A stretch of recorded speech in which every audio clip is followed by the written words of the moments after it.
Oke, kita masih berbicara mengenai tabel kontingensi, cuma sekarang kita akan bahas mengenai ukuran hubungan di dalam tabel kontingensi. Karena tabel kontingensi itu sendiri pada prinsipnya kita melihat hubungan antara dua variabel ya. Ada dua variabel kategorik, kemudian kita coba ringkas kedua variabel kategorik tersebut dengan cara mengklasifikasikan silang ya antara kategori pada variabel kategori pertama dengan setiap kategori pada variabel kategori kedua. Jadi kalau kita klasifikasikan silang, maka kita bisa dapat tabel kontingensi dengan ukurannya itu kita sebut I kali J ya. Kalau misalkan variabel X-nya ada sebanyak I kategori, dan variabel J-nya ada variabel Y-nya ada sebanyak J kategori ya. Jadi tabel kontingensi juga bisa kita tuliskan atau notasikan dengan tabel I kali J ya. Jadi I dan J-nya menyatakan banyaknya kategori masing-masing variabel X dan variabel Y. Nah, sekarang kalau kita sudah bisa meringkas hubungan antara dua variabel dengan menggunakan tabel kontingensi. Nah, ringkasan dari tabel kontingensi itu salah satunya bisa kita ukur ya, hubungan antara variabel kategorik di dalam tabel kontingensi. Kita bisa ukur hubungannya dan ada beberapa metode di mana kita bisa mengukur hubungan pada tabel kontingensi ya. Atau kita sebut juga ukuran perbandingan proporsi. Ada tiga hal ya, ada tiga ukuran. Pertama, kita bisa menghitung beda proporsi. Kemudian kedua, ada disebut juga ukuran relatif risk. Ya, ini ada juga biasanya disingkat RR. Kemudian yang terakhir, ada juga yang disebut odds ratio. Ini nanti biasanya kita singkat OR ya. Nah, sebagai contoh di sini misalkan saya punya dua sampel ya. Kita punya dua sampel di mana masing-masing proporsi dari sampel ini bisa kita hitung ya. Jadi misalkan kita mengamati dua buah populasi ya, misalkan populasi 1 dan 2. Kemudian di masing-masing populasi itu kan ada proporsi yang bisa kita hitung ya. Misalkan yang kita hitung proporsi kejadian sukses, di mana proporsi sukses di populasi kita notasikan dengan P1, di populasi 2 kita sebut P2. Kemudian dari populasi ini kan yang memang benar kita amati itu adalah sampel ya, karena kan kita tidak pernah bisa mengamati setiap individu di dalam populasi, makanya kita ambil sampel dari populasi. Ya. Jadi masing-masing populasi kita ambil sampel, untuk populasi 1 kita ambil sebanyak N1 sampel, kemudian populasi 2 N2. Ya. Kemudian dari ukuran sampel ini kita amati atau kita hitung banyaknya kejadian sukses ya, di mana banyaknya kejadian sukses dinotasikan dengan Y1 dan Y2. Nah, dari sini ya dari banyaknya kejadian sukses yang kita hitung pada setiap sampel, maka kita bisa mengestimasi proporsi pada sampel. Ya, jadi estimasi proporsinya kita notasikan P1 dan P2, di mana P1 itu ya tinggal kita hitung aja ya, proporsi banyaknya sukses dihitung dengan membagi antara banyaknya kejadian sukses Y1 dibagi dengan banyaknya sampel. Ya. Nah, ini sebenarnya tabel yang diberikan di sini, ini adalah tabel, bisa disebut tabel kontingensi ya. Jadi kita punya, jadi kalau saya gambarkan dalam tabel kontingensi, ya, misalkan populasi yang kita amati saya bisa bagi menjadi dua, ya misalkan populasi perempuan sama laki-laki. Ya. Jadi misalkan kalau X-nya sama dengan 1, ini adalah laki-laki, kemudian kalau yang populasi kedua saya notasikan 2, ini kita sebut populasi perempuan. Ya. Nah, dari masing-masing populasi kita bisa hitung banyaknya kejadian sukses. Ya, kejadian suksesnya apa ya? Tergantung apa yang mau diteliti ya. Misalkan saya mau melihat kejadian katakanlah hipertensi. Ya, jadi kejadian suksesnya itu menyatakan kasus hipertensi yang terjadi pada masing-masing populasi. Ya. Jadi di sini saya punya Y sama dengan 1 yang menyatakan banyaknya kasus hipertensi atau sukses. Kemudian saya punya Y sama dengan 0, ya berarti ini kejadian gagal, yaitu yang tidak mengalami hipertensi. Ya. Nah, dari sini kan kita bisa hitung P1 ya. Ini adalah P1 proporsi kejadian sukses atau proporsi yang mengalami hipertensi di kalangan laki-laki. Kemudian saya juga punya notasi P2 ya pada sampel, ini menyatakan proporsi hipertensi pada di kalangan populasi perempuan, sampel perempuan. Ya. Begitu juga untuk kejadian gagal, ya kita bisa hitung proporsinya, ya ini kan sebenarnya 1 minus P1, ini adalah 1 minus P2. Ya. Nah sekarang yang saya tanyakan adalah proporsi P1 dan P2, ini proporsi yang menyatakan peluang bersama, atau peluang bersyarat, atau peluang marginal. Kan di materi minggu sebelumnya kita bisa melihat ya struktur peluang pada tabel kontingensi kan ada 3. Ada peluang, ada distribusi atau peluang bersama, ada distribusi atau peluang bersyarat sama marginal ya. Nah, kalau saya tuliskan P1 dan P2 seperti ini ya. Menurut kalian peluang yang dituliskan pada tabel kontingensi ini peluang apa? Di antara ketiga peluang yang tadi. Marginal, bersyarat sama bersama ya. Bersama ya, Bu. Ini bersama. Jadi siapa? Amelia ya. Bersama. Ada pendapat lain?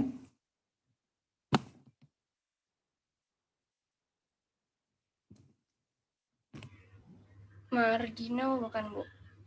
Marginal. Masih kurang tepat ya. Jadi tadi siapa yang menyebut marginal? Nabila. Nabila ya. Oke, jadi ini sebenarnya dua-duanya tadi yang menyebutkan, tidak ada yang menyebutkan bersyarat ya. Ini sebenarnya adalah peluang bersyarat. Tadi kan saya sebutkan apa? P1 itu adalah peluang mengalami hipertensi di kalangan laki-laki. Jadi di kalangan diberikan populasinya adalah laki-laki, maka di sini saya bisa hitung peluang mendapatkan hipertensi sebesar P1 ya. Kemudian juga sama P2 ini juga bersyarat karena diberikan populasinya perempuan, saya hitung peluang hipertensinya sebesar P2 ya. Kalau peluang bersama ini pembaginya itu adalah total semua data. Ya, jadi kalau peluang bersama kalau mau menghitung peluang bersama misalkan X1 sama dengan Y1, maka peluangnya itu kita hitung sebagai banyaknya kasus di mana laki-laki mengalami hipertensi dibagi dengan total semua data. Ya. Jadi kalau misalkan saya punya tabel kontingensinya seperti ini ya. Ini misalkan ini saya sebut Y1, ini Y2. Ya, ini kan banyaknya kejadian sukses. Kemudian ini adalah N minus Y1. Ini adalah N2 minus Y1. Ya. Maka total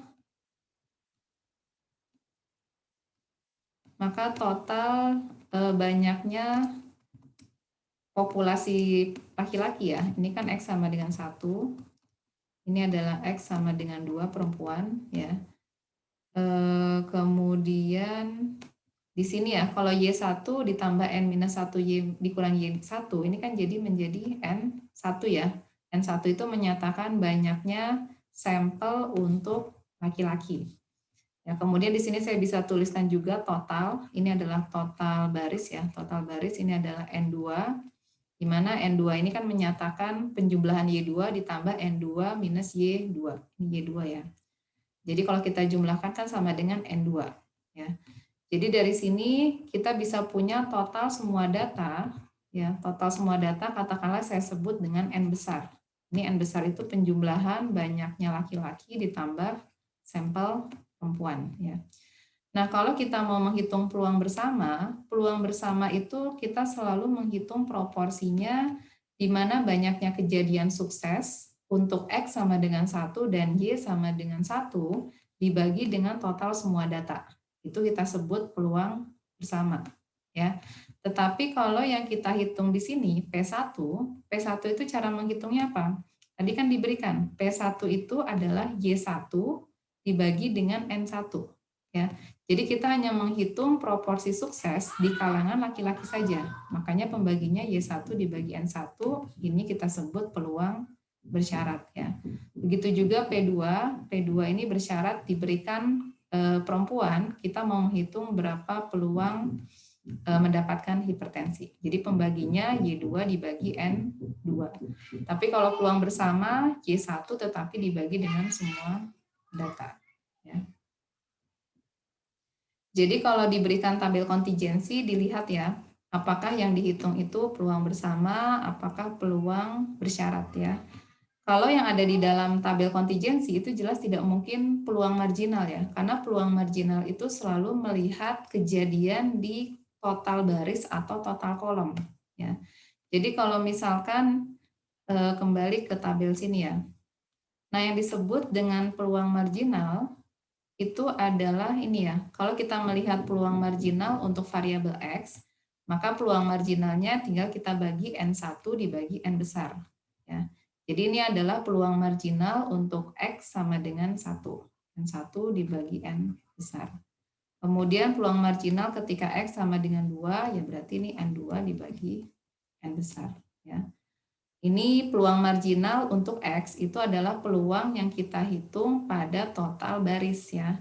Tapi kalau peluang marginal untuk variabel Y itu adalah peluang yang kita hitung pada total kolom. Ya. Jadi kalau kolomnya kita totalkan, yang ini kan jumlahnya berapa? Y1 ditambah Y2. Jadi peluang marginal untuk Y sama dengan 1, yaitu Y1 ditambah Y2 dibagi dengan N besar. Ya. Begitu juga kalau Y sama dengan 0, ya kita jumlahkan N1 dikurangi Y1 ditambah N2 dikurangi Y2.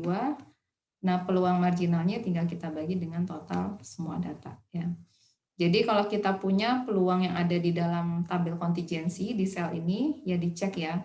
Entah dia bisa peluang bersama atau peluang bersyarat, tapi nggak mungkin marginal ya, karena marginal itu selalu melihat peluang pada total baris atau total kolom. Jadi di sini sekali lagi proporsi yang saya tuliskan di sini ya, ini adalah proporsi yang kita hitung sebagai proporsi bersyarat ya. Nah ini ya, ini sama seperti tadi ya yang saya gambarkan sebelumnya. Kita bisa gambarkan dalam tabel kontingensi, di mana peluang yang ada di dalam sel di dalam tabel kontingensi ini adalah peluang bersyarat ya. Karena P1 itu menyatakan peluang kejadian sukses di kalangan laki-laki. Jadi diberikan laki-laki, kita mau menghitung berapa peluang sukses. Sebesar P1. Nah sekarang ukuran perbandingan proporsi pertama ya, yang akan saya bahas itu adalah beda proporsi. Jadi kalau kita mau mengukur hubungan di antara dua variabel kategorik di dalam tabel kontingensi, salah satunya kita bisa menggunakan beda proporsi. Nah, sesuai dengan istilahnya beda proporsi ya jelas ya, tinggal kita ambil selisih saja. Kita selisihkan kedua proporsi sukses ya, yang disebut di mana kita bisa tuliskan atau hitung sebagai P1 dikurangi P2.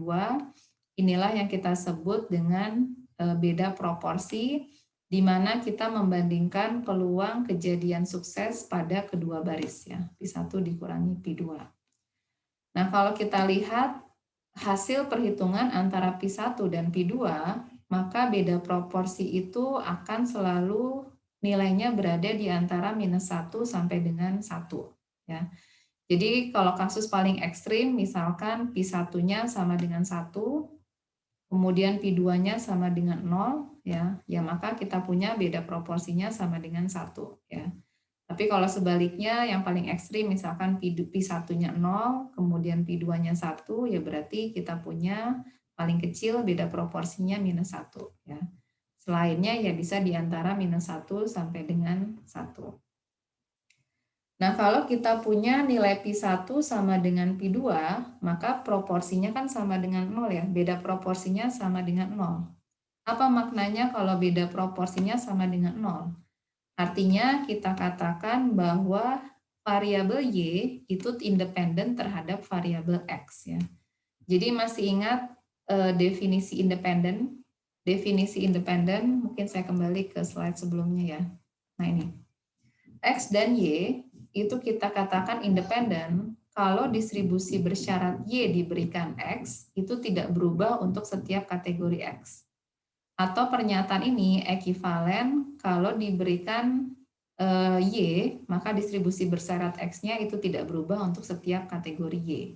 Ya, jadi kalau kita mau melihat apakah X dan Y independen, kita bisa cek dari distribusi bersyaratnya. Ya.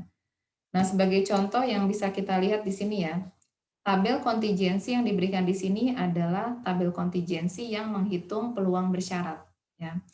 Nah, di sini bisa kita lihat ya, kalau dia independen, kan tadi disebutkan bahwa peluang bersyarat Y-nya itu akan sama untuk setiap nilai X. Ya. Jadi untuk X yang berbeda, nilai Y-nya sama. Nah, makanya kalau kita ambil selisihnya, beda proporsi antara X1 dengan X2, maka ini kan selisihnya sama dengan 0. Ya. Makanya di sini juga konsepnya sama. Kalau kita peroleh bahwa beda proporsi antara kedua proporsi sukses ya, antara kelompok 1 dengan kelompok 2, kalau nilainya sama dengan 0, maka kita katakan kedua variabelnya itu saling independen. Jadi saling independen itu tidak ada kaitan ya. Jadi nilai proporsi antara yang ada di kelompok 1 dengan kelompok 2 itu tidak saling berhubungan, tidak ada kaitannya. Atau juga bisa kita terjemahkan bahwa variabel X itu tidak berpengaruh terhadap variabel Y, ya kalau kasusnya independen. Ya.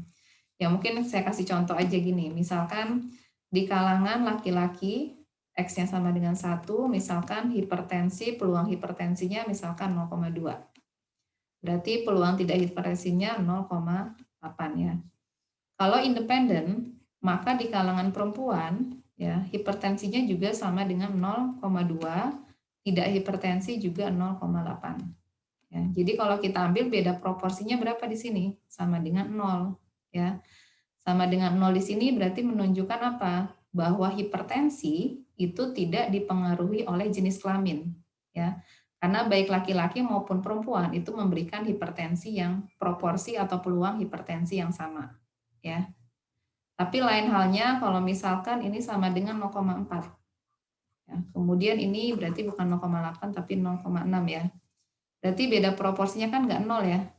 Jadi jelas ini ada hubungan dependen. Artinya kalau jenis kelaminnya berbeda, itu kan akan memberikan peluang hipertensi yang berbeda. Ya, makanya ada hubungan kaitan antara hipertensi dengan jenis kelamin. Nah, di sini kalau misalkan kita punya proporsi sukses sampel ya, yang didefinisikan atau dinotasikan dengan P1 dan P2, maka kita punya estimasi untuk beda proporsi pada sampel, ya tinggal kita substitusi aja ya. Jadi estimasinya P1 kita ganti dengan P1, P2 dengan P2. Dan P1 dikurangi P2 ini adalah beda proporsi yang kita gunakan untuk mengestimasi P1 minus P2 beda proporsi yang ada di populasi.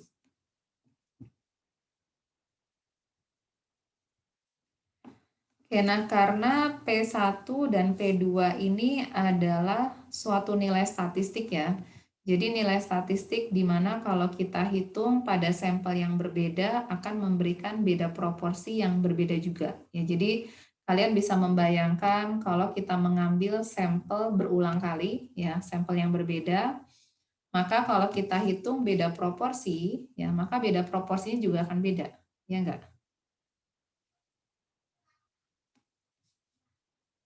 Jadi misalkan saya punya suatu populasi, ya ini adalah populasi. Kemudian saya ambil suatu sampel dari populasi dengan ukurannya N besar. Ini adalah sampel. Ya. Kita ambil, kemudian dari sampel pertama ini saya hitung beda proporsinya sebesar P1 minus P2. Ya. Kemudian dari populasi yang sama, saya ambil sampel lagi yang berbeda. Saya sebut S1, tapi ukuran S2 ya. S2 ukurannya sama sebanyak N. Kira-kira beda proporsi yang saya hitung pada sampel 1 sama sampel 2 kira-kira akan sama atau berbeda?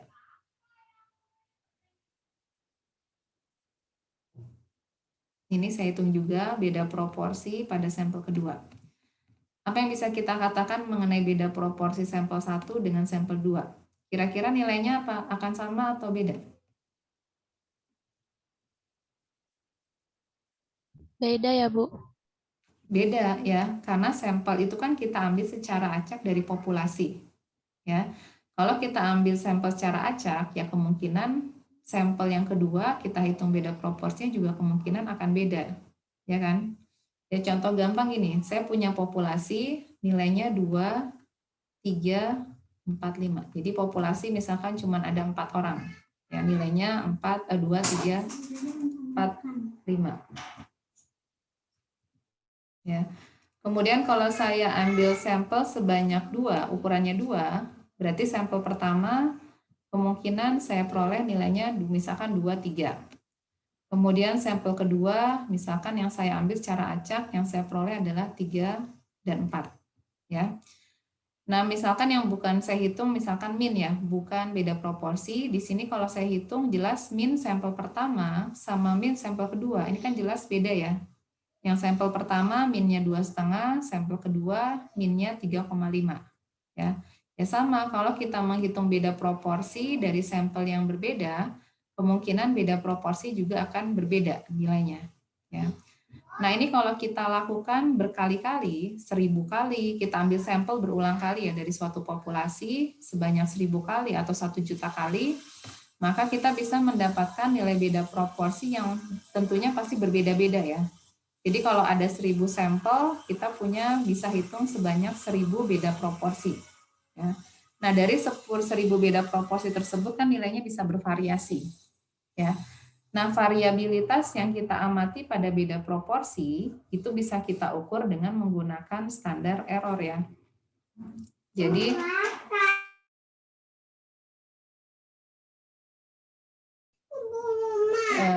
tunggu sebentar ya, saya izin bentar ya.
Oke, saya balik lagi ya. Saya kembali lagi di sini. Mungkin saya jelaskan kembali ya. Jadi tadi kalau kita ambil sebanyak 1000 sampel yang berbeda-beda, maka kita bisa hitung ada 1000 beda proporsi. Dan jelas 1000 beda proporsi itu juga nilainya akan berbeda-beda atau bervariasi. Ya. Nah, variabilitas dari beda proporsi ini kan bisa kita ukur dengan menggunakan variansi atau standar deviasi ya. Cuman khusus untuk beda proporsi atau nilai statistik secara umum, standar deviasinya kan kita hitung atau kita sebut dengan standar error. Ya. Jadi untuk statistik apapun ya, termasuk mean, standar variansi dan lain sebagainya, median atau modus itu selalu memiliki variabilitas ya. Di mana variabilitas atau ukuran standar deviasinya ini kita punya istilah sendiri, kita sebut dengan standar error. Jadi standar error ini adalah standar deviasi pada suatu nilai statistik ya. Jadi di sini saya berikan standar error untuk beda proporsi. Ini bisa kita hitung sebagai akar peluang sukses pada sampel pertama dikali peluang gagalnya dibagi dengan banyaknya sampel untuk kelompok 1 ditambah dengan peluang sukses pada kelompok 2 dikali peluang gagalnya dibagi dengan banyaknya banyaknya total sampel pada kelompok 2 ya. Jadi sekali lagi ini adalah ukuran variabilitas ya, yang menggambarkan variabilitas pada beda proporsi sampel. Nah, kalau misalkan kita sudah bisa menurunkan standar errornya, ya, maka dari sini kita bisa melakukan inferensial. Ya. Salah satu inferensial yang bisa kita lakukan adalah kita bisa menghitung selang kepercayaannya. Ya. Selang kepercayaan 1 minus alfa, di mana selang kepercayaan untuk beda proporsi populasi, ini bisa kita hitung sebagai beda proporsi pada sampel, yaitu P1 dikurangi P2, plus minus ini adalah Z alfa per 2, ini adalah titik kritis ya, titik yang bisa kita cek pada tabel Z ya, tabel Z dengan peluangnya itu sebesar alfa bagi 2 dikalikan dengan standar error dari sampel untuk beda proporsi ini ya, beda proporsi sampel. Jadi inilah salah satu melakukan inferensial untuk beda proporsi bisa kita hitung melalui selang kepercayaannya yang diberikan pada formula ini.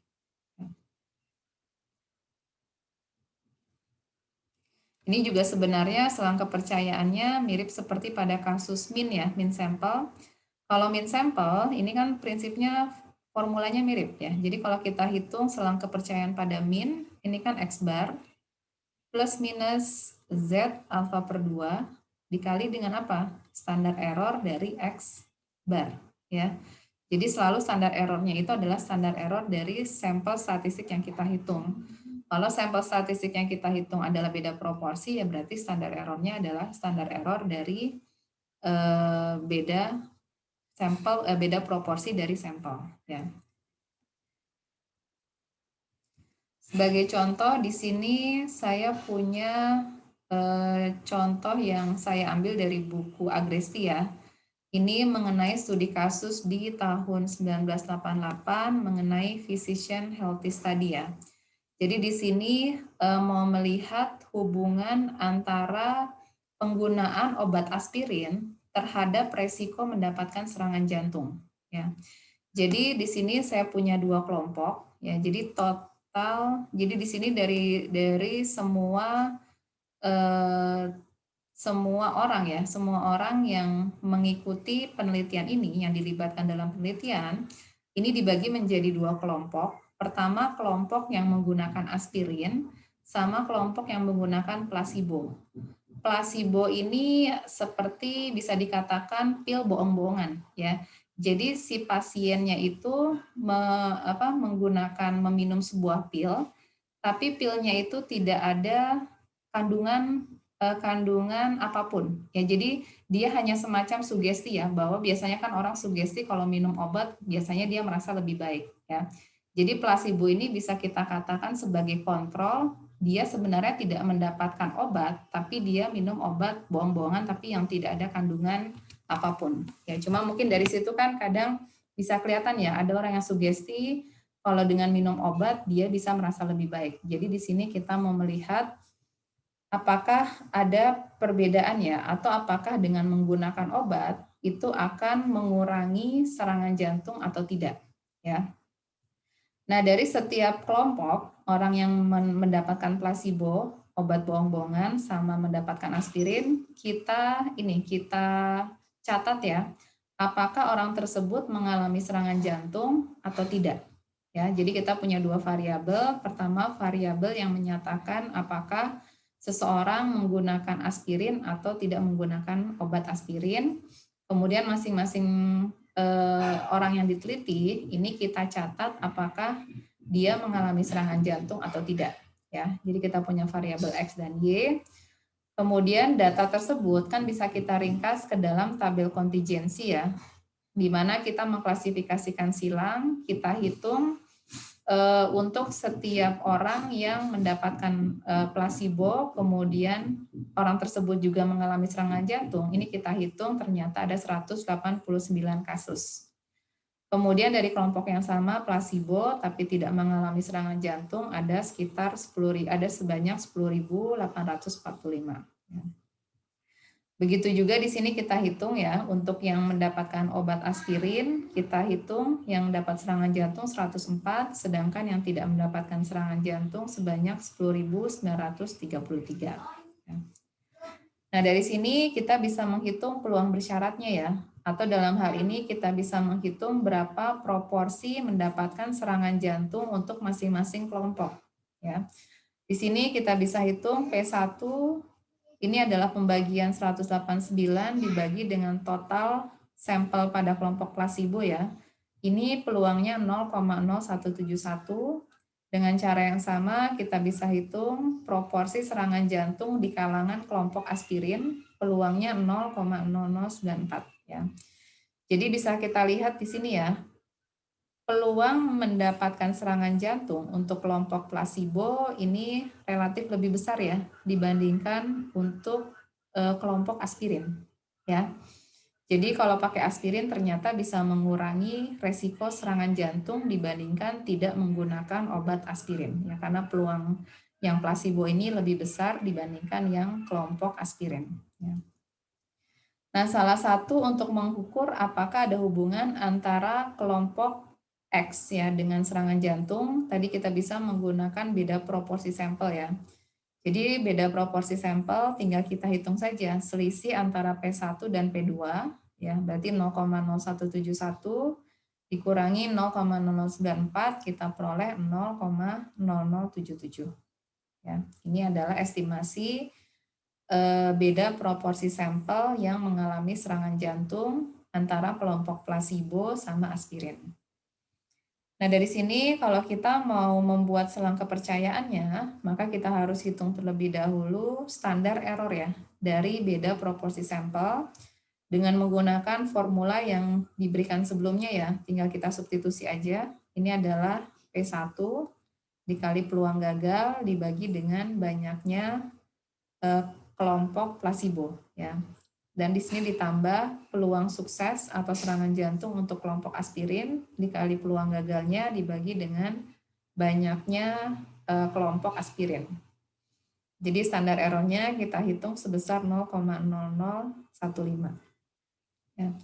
Kemudian selang kepercayaannya tinggal kita substitusi juga ya ke formula yang sudah diberikan di slide sebelumnya. Ini adalah selisih atau beda proporsi P1 dikurangi P2 plus minus ini adalah nilai Z alfa per 2 kalau kita pakai alfanya 5%. Kemudian ini adalah standar error dari beda proporsi sampel. Ya. Jadi dari sini kita bisa hitung selang kepercayaannya untuk beda proporsi itu ada di antara 0,005 sampai 0,011 ya.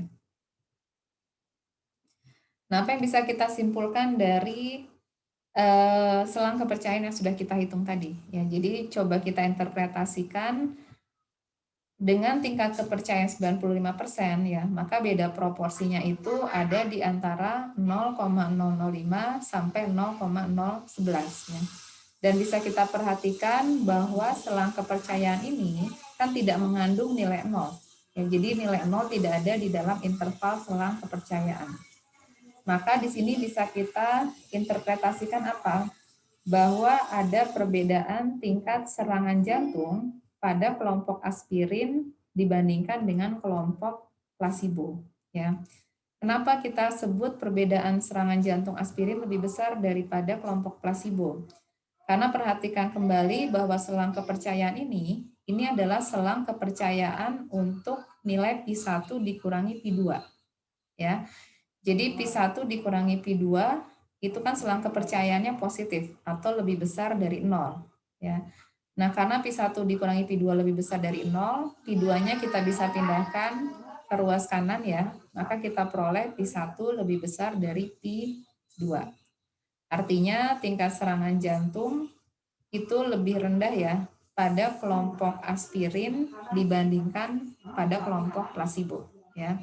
Jadi sesuai ekspektasi juga ya, karena kalau minum obat aspirin ya secara umum ya kita harapkan itu akan mengurangi resiko mendapatkan serangan jantung dibandingkan tidak menggunakan obat apapun. Ya.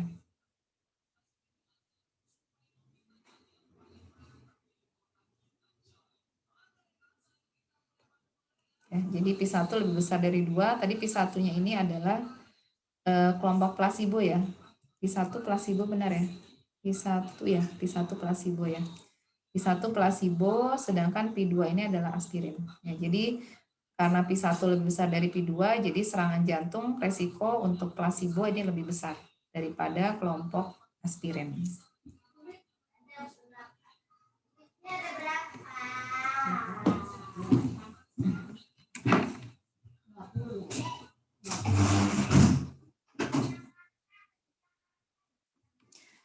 Oke, berikutnya selain menggunakan selang kepercayaan, kita juga bisa melakukan inferensial dengan menggunakan uji hipotesis ya. Jadi uji hipotesisnya di sini kita secara umum sebenarnya kita tuliskan, karena yang kita uji adalah beda proporsi, berarti pernyataannya adalah P1 dikurangi P2 sama dengan 0. Tandingannya itu adalah P1 dikurangi P2 tidak sama dengan 0. Ya. Pernyataan H0 ini menyatakan apa? Apa sih artinya beda proporsi P1 kurangi P2 sama dengan 0? Apa maknanya? Tadi sudah sempat diuraikan. Apa artinya kalau P1 kurang P2 sama dengan 0? Tidak ada perbedaan, bukan? Ya, tidak ada perbedaan proporsi atau saling independen. Ya. Jadi ini memang tidak ada perbedaan, ya tidak ada perbedaan, atau H0 ini juga sama saja menyatakan bahwa X dan Y itu saling independen. Ya, karena tidak ada perbedaan ya kita katakan independen. Ya. Atau pernyataan H0 ini ya bisa saya tuliskan seperti ini ya. Jadi P2-nya saya pindahkan ke ruas kanan, ya maka kita punya P1 sama dengan P2 di bawah hipotesis nihil. Ya. Nah, bagaimana cara mengujinya? Tentu kita harus bangun dulu statistik ujinya ya. Statistik ujinya ini sebenarnya bisa kita turunkan ya. Kita bisa tuliskan sebagai secara umum ya. Kalau kita membuat statistik uji, ini kan adalah nilai estimasi sampelnya, nilai estimasi sampel dikurangi dengan nilai di bawah hipotesis H0 ya, dibagi dengan standar error dari estimasi yang kita gunakan ya. Jadi di sini nilai estimasi yang kita gunakan adalah beda proporsi P1 dikurangi P2. Kemudian nilai di bawah H0, nilai di bawah H0 itu kan nilainya 0 ya, makanya dikurangi 0, tapi tidak saya tuliskan di sini ya. Karena 0-nya bisa kita buang, dibagi dengan ini adalah standar error untuk beda proporsi di bawah hipotesis nihilnya benar ya. Jadi standar error di bawah hipotesis nihilnya benar, ini kan H0-nya menyatakan beda proporsi kelompok 1 sama dengan beda proporsi kelompok 2 ya. Nah, di bawah hipotesis kalau H0-nya benar, maka kita menyatakan bahwa kedua proporsinya sama ya. Nah, karena kedua proporsinya sama, maka di sini kita bisa pooling, bisa kita gabungkan ya. Ini disebut dengan P saja. Ya, jadi tidak kita bedakan P1 dan P2 karena di bawah hipotesis H0 beda proporsinya sama ya. Nah, karena beda proporsinya sama, maka di sini kita bisa hitung ya, kita pooling atau kita gabungkan peluang bersamanya ya. Di sini kita hitung sebagai banyaknya kejadian sukses kelompok 1 dan kelompok 2 dibagi dengan total datanya. Ya, karena kita asumsikan H0-nya benar ya. Jadi ini standar error dari beda proporsi di bawah hipotesis nihilnya benar. Ya.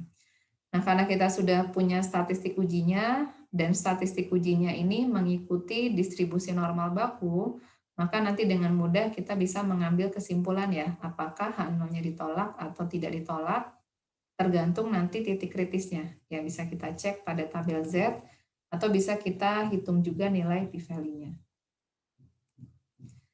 Oke, nah kembali ke contoh tadi ya, serangan jantung dengan kelompok aspirin. Kita coba lakukan uji hipotesis ya. Di sini kita bisa hitung statistik ujinya ya. Statistik ujinya menggunakan formula yang diberikan pada slide sebelumnya ya. Pertama kita hitung beda proporsi sampelnya, yang ini ya. 0,0171 dikurangi 0,0094 dibagi dengan standar error dari beda proporsi ya. Nah, tadi perhitungan standar errornya itu kan membutuhkan nilai dari P ya di mana kita hitung P-nya itu tadi apa? Y1 ditambah Y2 dibagi N1 ditambah N2 ya.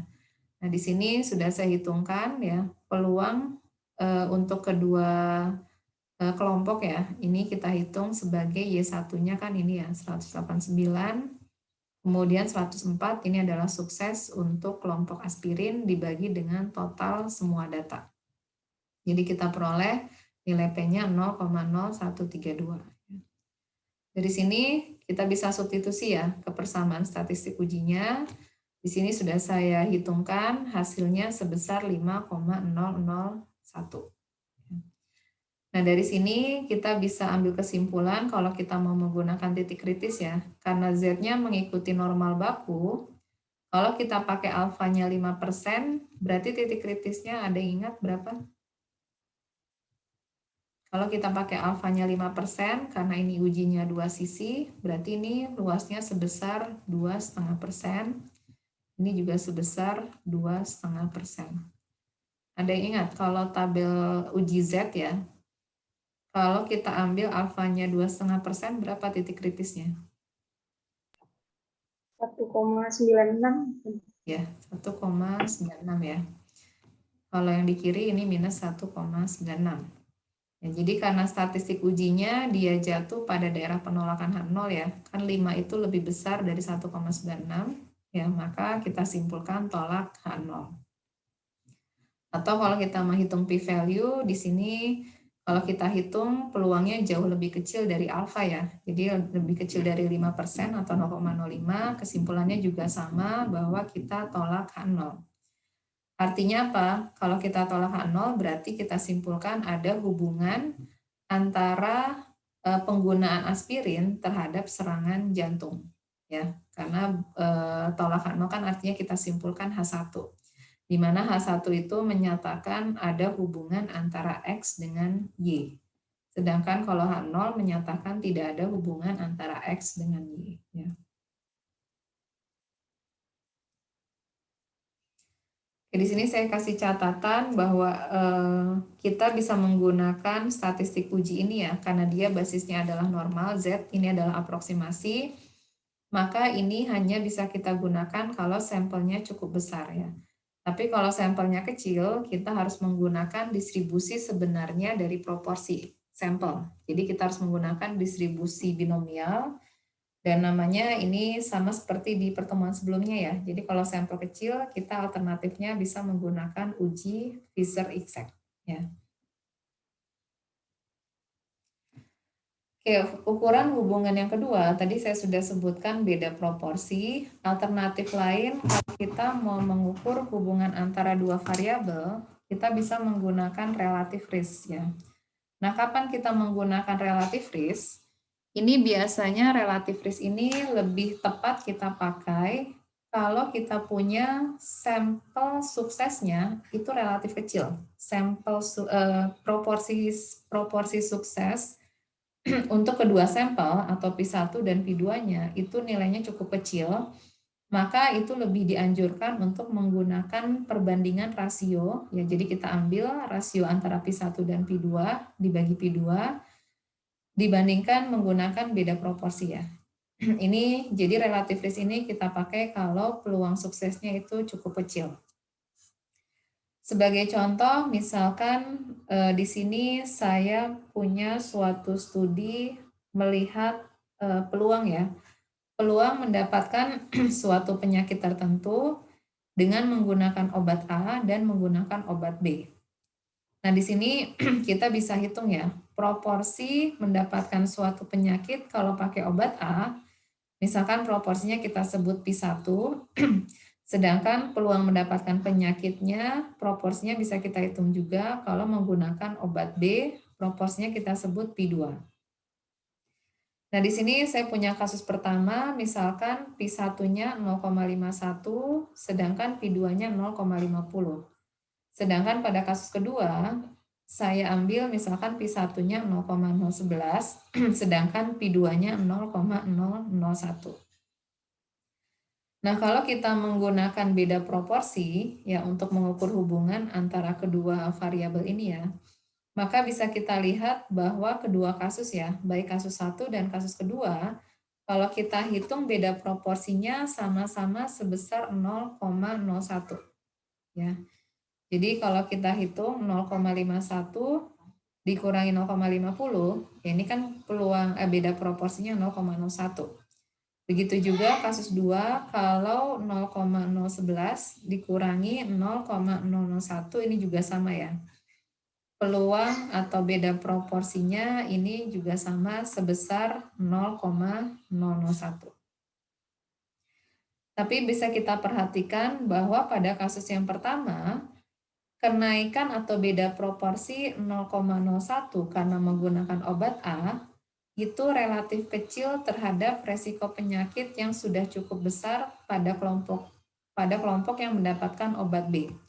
Jadi kalau kita lihat ya, kasus pertama dengan kasus kedua, peluang mendapatkan penyakitnya itu kan sebenarnya lebih besar pada kasus pertama dibandingkan kasus kedua ya, karena proporsinya juga lebih besar ya. Kasus pertama di sekitaran 0,5, sedangkan kasus kedua di sekitaran 0,01.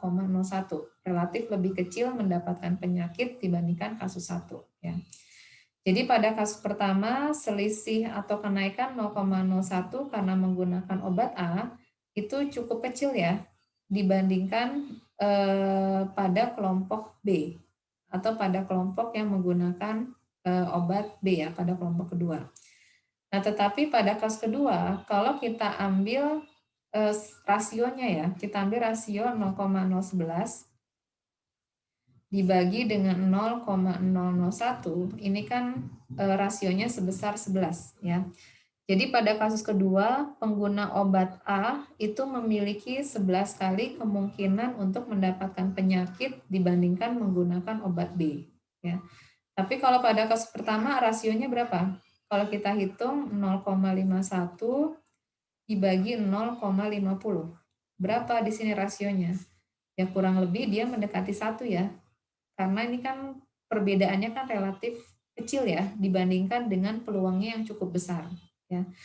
Jadi di sini bisa kita lihat kasus 1 dan kedua memiliki beda proporsi yang sama, tetapi kalau kita ambil rasionya ini jelas jauh berbeda. Ya. Untuk kasus kedua ternyata rasionya sebesar 11, tetapi kasus pertama itu rasionya mendekati 1. Ya. Jadi dari sini bisa kita lihat apa? Bahwa kalau untuk menggunakan rasio proporsi ya, ini biasanya jauh lebih relevan ya untuk mengukur perbandingan antara kedua proporsi, terutama ketika proporsi peluang suksesnya itu relatif kecil ya, seperti pada contoh kedua ya. Nah, rasio antara kedua proporsi inilah yang kita sebut dengan relatif risk ya.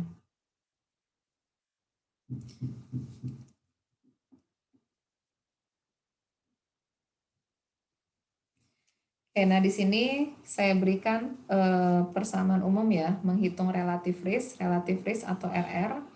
Pada tabel 2x2 ini hanyalah menghitung rasio antara proporsi kelompok 1 dibandingkan proporsi sukses pada kelompok 2. Ya. Dan rasio risk dan relatif risk ini bisa kita estimasi ya. Nilai estimasinya ya tinggal kita ganti. Penduga untuk P1 itu kan adalah P1, penduga untuk P2 itu adalah P2. Jadi relatif risk ini estimasinya bisa kita hitung ya dengan mengambil rasio antara P1 dibagi dengan P2.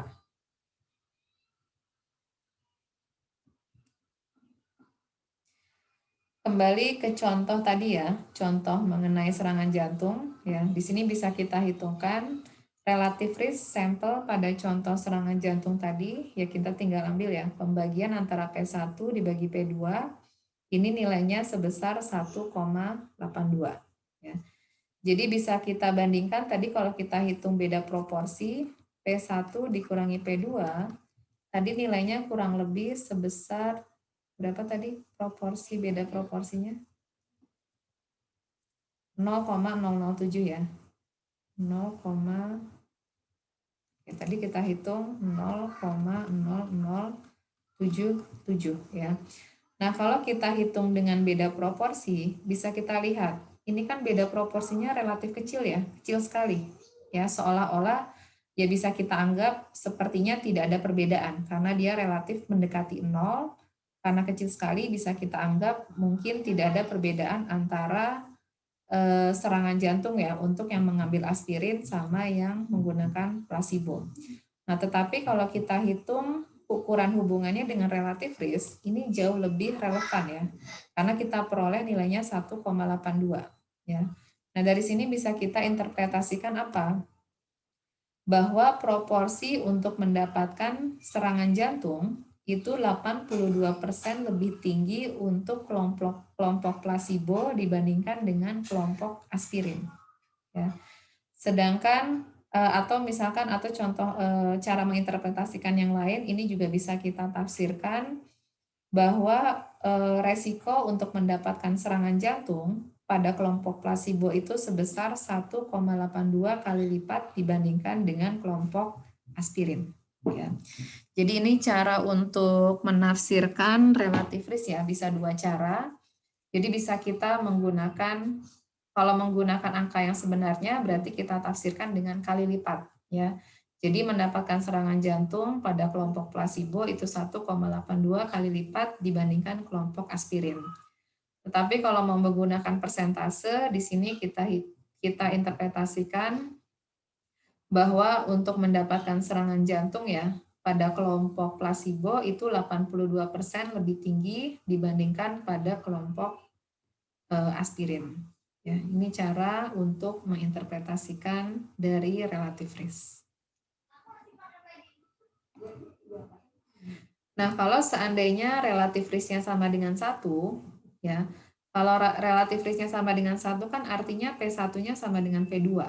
Ya, jadi kembali lagi kalau P1 sama dengan P2 atau relative risk-nya sama dengan 1, maka kita katakan X dan Y-nya itu saling independen. Ya. Jadi kalau beda proporsi, independen itu kalau beda proporsinya 0. Tapi kalau relative risk, dia independen ya, kalau relative risk-nya itu sama dengan 1. Oke, sampai sini mungkin ada yang mau ditanyakan mengenai relative risk? Atau ada yang masih kurang jelas bagaimana cara menginterpretasikan atau misalkan pembahasan relative risk-nya ada yang mau dijabarkan lagi, dijelaskan kembali, itu sudah cukup jelas. Sudah, Bu. Oke. Nah, berikutnya di sini sama seperti beda proporsi ya. Relative risk juga kalau kita hitung pada sampel yang berbeda-beda, ya itu juga nanti kita bisa dapatkan nilai relative risk yang berbeda-beda juga. Ya, jadi artinya kita bisa mengukur ukuran variabilitas pada relative risk. Ya, atau artinya kita bisa menghitung standar error pada relative risk. Nah, cuma di sini relative risk itu kalau kita uraikan ya, kita turunkan distribusi samplingnya, ini bisa kita buktikan bahwa distribusi sampling dari relative risk ya untuk sampel P1 dibagi P2 ini tidak menunjukkan bentuk distribusi yang simetris ya. Jadi artinya distribusi sampling dari relative risk sample dia menunjukkan asimetris atau menunjukkan skewness atau kemiringan. Jadi dia tidak simetris atau tidak normal. Nah, karena tidak normal biasanya nanti akan menyulitkan kita untuk menurunkan standar errornya ya, atau menurunkan bagaimana bentuk teori dari distribusi sampling relative risk. Makanya ketika distribusinya asimetris atau menunjukkan skewness ya, maka aproksimasi sampel besar normal itu tidak cocok digunakan untuk relative risk pada sampel. Nah, di sini ada suatu cara supaya kita bisa menggunakan relative risk ya untuk melakukan inferensial, karena inferensial itu kan nanti umumnya kita kaji ya dengan cara pendekatan normal. Nah, di sini kalau kita ambil nilai logaritma, kita gunakan fungsi logaritma pada relative risk ya, maka logaritma dari P1 dibagi P2 ini bisa dibuktikan ini akan mendekati distribusi normal. Ya. Jadi distribusi sampling dari relative risk itu sendiri tidak normal, tetapi kalau kita ambil fungsi logaritmanya, maka logaritma dari relatif risk ini akan mengikuti distribusi normal. Ya, jadi kalau sudah normal, maka kita bisa menggunakan pendekatan yang sama ya, seperti pada beda proporsi untuk melakukan inferensial dengan menggunakan uji Z atau juga menghitung selang kepercayaannya. Ya. Nah, di sini kita bisa menunjukkan ya, tidak saya buktikan di sini, bahwa kita bisa menghitung variansi dari logaritma relatif risk. Ya. Jadi variansinya ini menyatakan ukuran variabilitas dari relatif risk yang sudah kita ambil nilai logaritmanya. Ya. Di sini variansinya kurang lebih nilainya mendekati 1 minus Pi1 dibagi N1 dikali Pi1 ditambah 1 minus Pi2 dibagi N2 dikali Pi2. Ya. Nah, dari sini kalau kita ambil akar dari variansi logaritma P1 dan P2 dibagi P2, ya, maka akar dari variansi ini kan kita sebut dengan standar error ya. Karena standar error itu kan adalah standar deviasi. Jadi kalau kita akarkan variansi, kan kita dapatkan standar deviasi, dan karena standar deviasi yang kita hitung pada suatu statistik ya, dalam hal ini statistiknya itu adalah logaritma P1 dibagi P2, maka standar deviasinya kita sebut dengan standar error. Jadi dari sini kita bisa hitung standar error dari logaritma relatif risk ya, ya tinggal kita akarkan, kita peroleh ya seperti yang diberikan di sini ya, yaitu sebesar akar 1/Y1 dikurangi 1/N1 ditambah 1/Y2 dikurangi 1/N2. Nah, kalau kita sudah tahu bentuk distribusi samplingnya, kita sudah tahu standar errornya, maka akan mudah bagi kita untuk melakukan inferensial ya. Dalam hal ini inferensial yang saya berikan berupa selang kepercayaan dari relatif risk. Nah, bagaimana cara menghitung selang kepercayaan relatif risk? Tentu harus dimulai dari selang kepercayaan logaritmanya dulu, ya, karena yang mengikuti normal itu adalah logaritma relatif risk. Ya.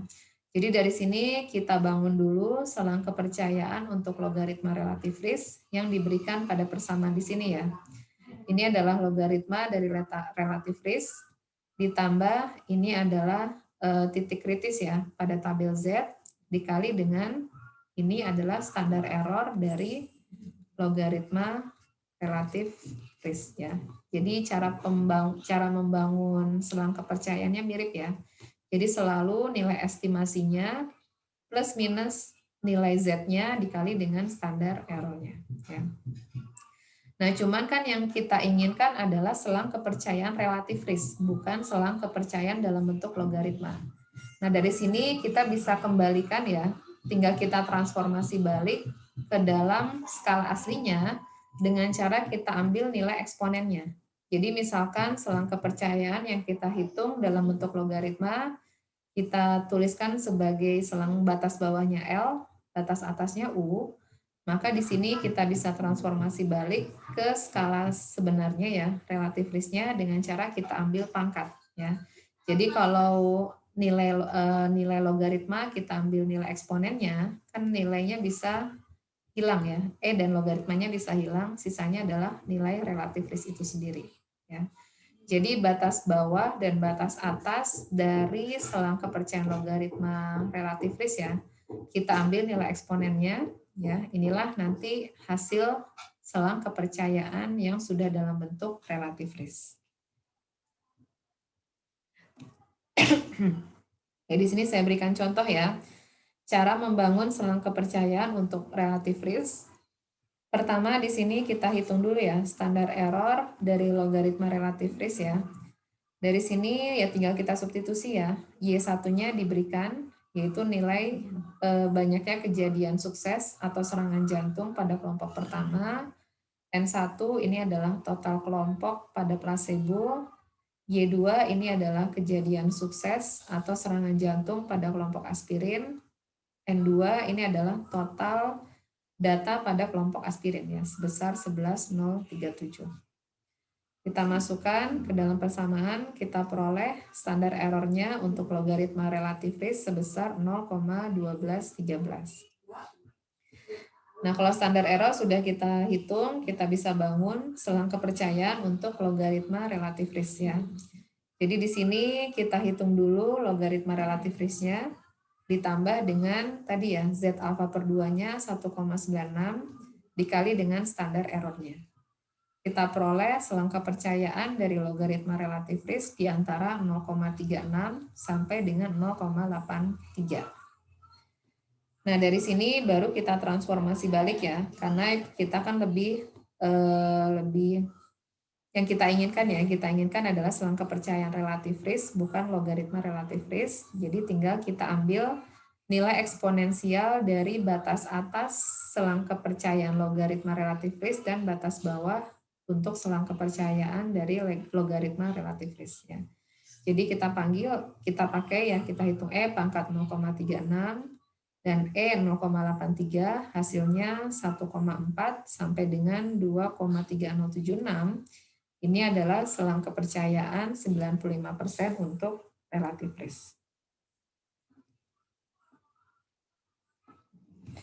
Oke, nah di sini kita coba interpretasikan ya, apa maksud dari selang kepercayaan 95% relative risk. Di sini bisa kita tafsirkan bahwa dengan tingkat kepercayaan 95%, maka resiko serangan jantung yang menggunakan placebo itu berada di antara 1,43 dan 2,31 kali resiko yang menggunakan aspirin. Ya. Jadi di sini ini kan adalah selang kepercayaan tadi ya, selang kepercayaan rasio antara peluang mendapatkan serangan jantung antara kelompok placebo dengan kelompok aspirin. Ya. Jadi 1,43 sampai 2,31 ini selang kepercayaannya bisa kita tafsirkan sebagai resiko serangan jantung yang menggunakan placebo berada di antara 1,43 sampai 2,31 kali resiko yang menggunakan aspirin ya. Jadi resikonya lebih besar ya. Jadi resiko serangan jantung paling tidak ya itu 43% lebih tinggi untuk kelompok aspirin. Jadi 43% itu dari mana? Ya dari sini ya. Karena kita tafsirkannya itu dengan menggunakan persentase. Jadi setidaknya karena paling kecil kan 1,43. Ya, jadi resiko serangan jantung setidaknya 43% lebih tinggi untuk kelompok aspirin dibandingkan dengan kelompok placebo. Paling tinggi berapa?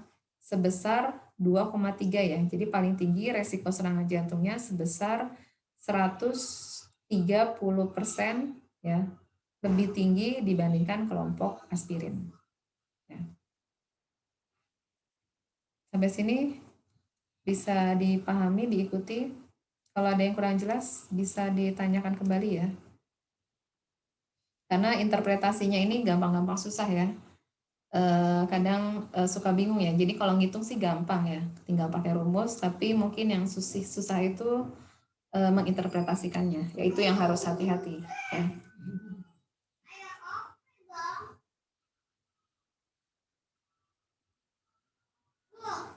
Oke, di sini belum saya sampaikan ya. Kalau relative risk berarti nilainya berada di antara berapa sampai berapa. Kalau tadi beda proporsi ya. Pi1 dikurangi Pi2, ini kan dia ada di antara rentang -1 sampai 1. Ya. Kalau relative risk, berarti dia rentangnya ada di antara berapa sampai berapa?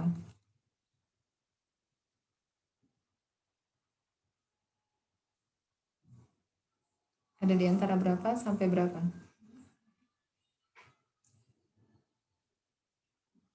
Paling kecil berapa relative risk? Ini belum saya tulis di sini ya, ketinggalan belum saya masukkan di slide.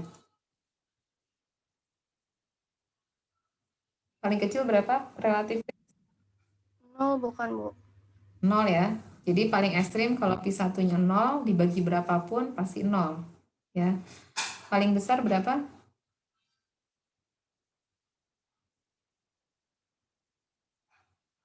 Paling besar berapa?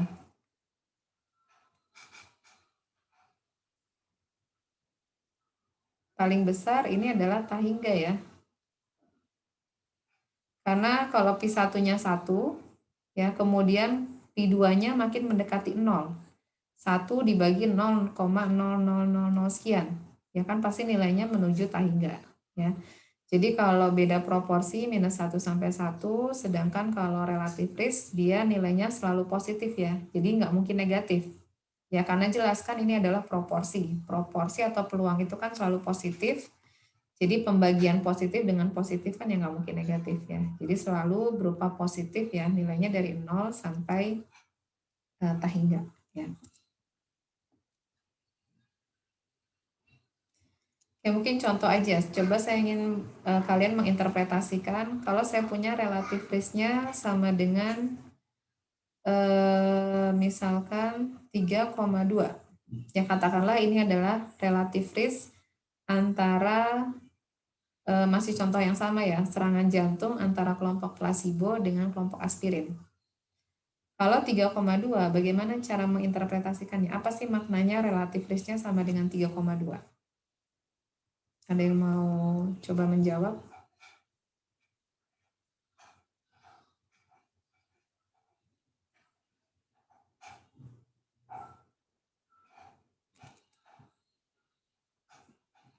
Kalau pakai kali lipat ini paling gampang ya. Jadi kita tafsirkan resiko mendapatkan serangan jantung untuk kelompok plasebo itu 3,2 kali lipat dibandingkan pada kelompok aspirin. Ya. Tapi kalau kita pakai persentase, itu kita interpretasikannya bagaimana? Artinya resiko mendapatkan serangan jantung ya pada kelompok plasebo itu sebesar 220% lebih tinggi dibandingkan pada kelompok aspirin. Ya, jadi kenapa saya sebut 220? Karena kalau misalkan kita pakai persentase ya lebih tinggi bukan kali lipat, berarti di sini kita kurangi 1 dulu. Karena 100%. Ya kita kurangi 1 berarti 2,2. Jadi kalau kita pakai persentase, kita tafsirkannya kelompok untuk placebo ya, resiko serangan jantungnya 220% lebih tinggi dibandingkan kelompok aspirin. Ya. Tapi kalau relatif risk-nya sama dengan 1, apa artinya? Ya berarti kan ini kasusnya independen, bahwa mendapatkan serangan jantung resikonya sama besarnya ya dibandingkan dengan kelompok placebo kalau relatif risk-nya sama dengan 1. Tapi karena ini 3,2, kan dia 2,2 lebih tinggi dibandingkan 1. Ya. Jadi makanya kalau 3,2 ini kita tafsirkannya resiko mendapatkan serangan jantungnya ini 220% lebih tinggi untuk kelompok placebo dibandingkan dengan kelompok aspirin. Ya. Sampai sini bisa dipahami? Jelas cara menginterpretasikannya ya. Oke, berikutnya di sini ukuran yang ketiga, ukuran asosiasi atau hubungan yang ketiga untuk tabel kontingensi ada yang disebut dengan odds ya. Nah, apa itu odds? Odds itu adalah kita definisikan sebagai rasio antara peluang sukses dibagi dengan peluang gagal. Jadi misalkan saya punya suatu variabel binari ya atau variabel binomial dengan keluarannya itu sukses atau gagal, atau biasanya sukses itu kasus yang iya atau yang gagalnya itu tidak ya. Jadi dari sini kita bisa hitung peluang masing-masing, peluang kejadian sukses sebesar Pi, peluang kejadian gagal sebesar 1 minus Pi. Nah, maka yang didefinisikan dengan odds ya, ini harusnya odds, itu odds sukses ya. Odds sukses itu didefinisikan sebagai rasio antara peluang sukses dibagi dengan peluang gagal. Jadi dalam hal ini odds itu adalah nilai Pi dibagi dengan 1 minus Pi. Sebagai contoh, misalkan saya punya nilai odds-nya sama dengan 3. Ya. Maka odds-nya sama dengan 3, artinya apa? Ini kejadian suksesnya sebanyak 3 kali dari kejadian gagal. Ya. Jadi kalau misal, mungkin saya kasih contoh gini ya. Yang 3 itu misalkan di sini berarti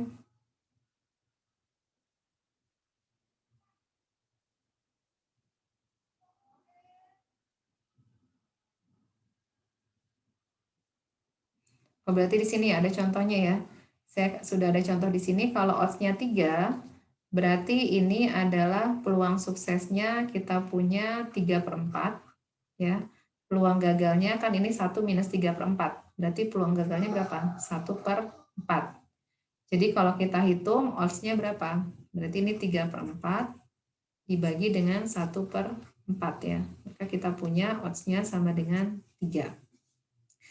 Nah, apa interpretasi odds-nya sama dengan 3? Odds suksesnya ya, odds suksesnya 3 artinya kejadian sukses itu terjadi sebanyak 3 kali dari kejadian gagal ya, karena kita mengambil rasio antara sukses dengan gagal ya. Nah, tapi kalau odds-nya kita punya 1/3, artinya apa? Kejadian gagal itu sebanyak 3 kali dari kejadian sukses. Ya, contohnya apa yang ini? Misalkan saya balik ya. Misalkan peluang suksesnya sekarang ini adalah 1/4, berarti kejadian gagalnya berapa? Ya kan 1 dikurangi 1/4 nilainya 3/4 ya. Jadi kalau kita hitung odds-nya berapa? Odds-nya tadi apa? Peluang suksesnya 1/4, peluang gagalnya berapa? 3/4 ya. Berarti kita punya odds-nya sama dengan 1/3. Nah, jadi kalau odds-nya sama dengan 1/3, ya artinya apa? Kejadian gagalnya itu terjadi sebanyak 3 kali dari kejadian sukses. Jadi kita balik ya cara menginterpretasikannya. Ya. Ya, jadi di sini sudah saya tuliskan juga ya, ini contohnya odds-nya sama dengan 3 ya. Kalau diberikan odds-nya sama dengan 3 ya, maka ini dengan mudah kita bisa menghitung berapa peluang suksesnya ya.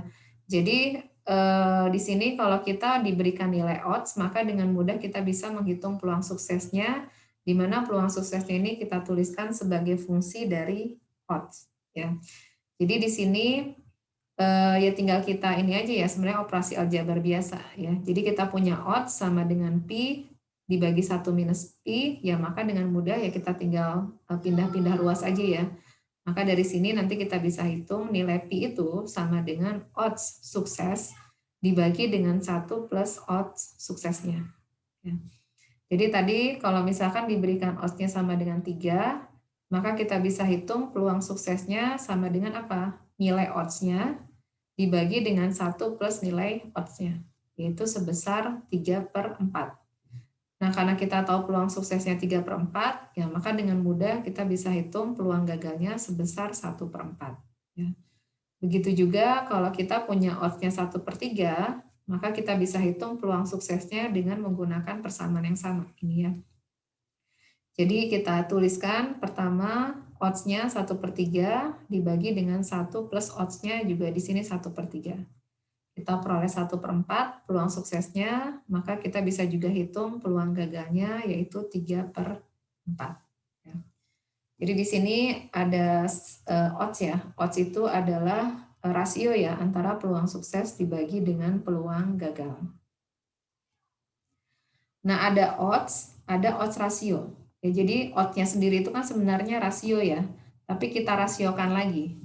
Ya, karena tadi kan odds itu hanya memandang dari satu variabel, sedangkan odds rasio ini kita melihat ada 2 variabel. Ya.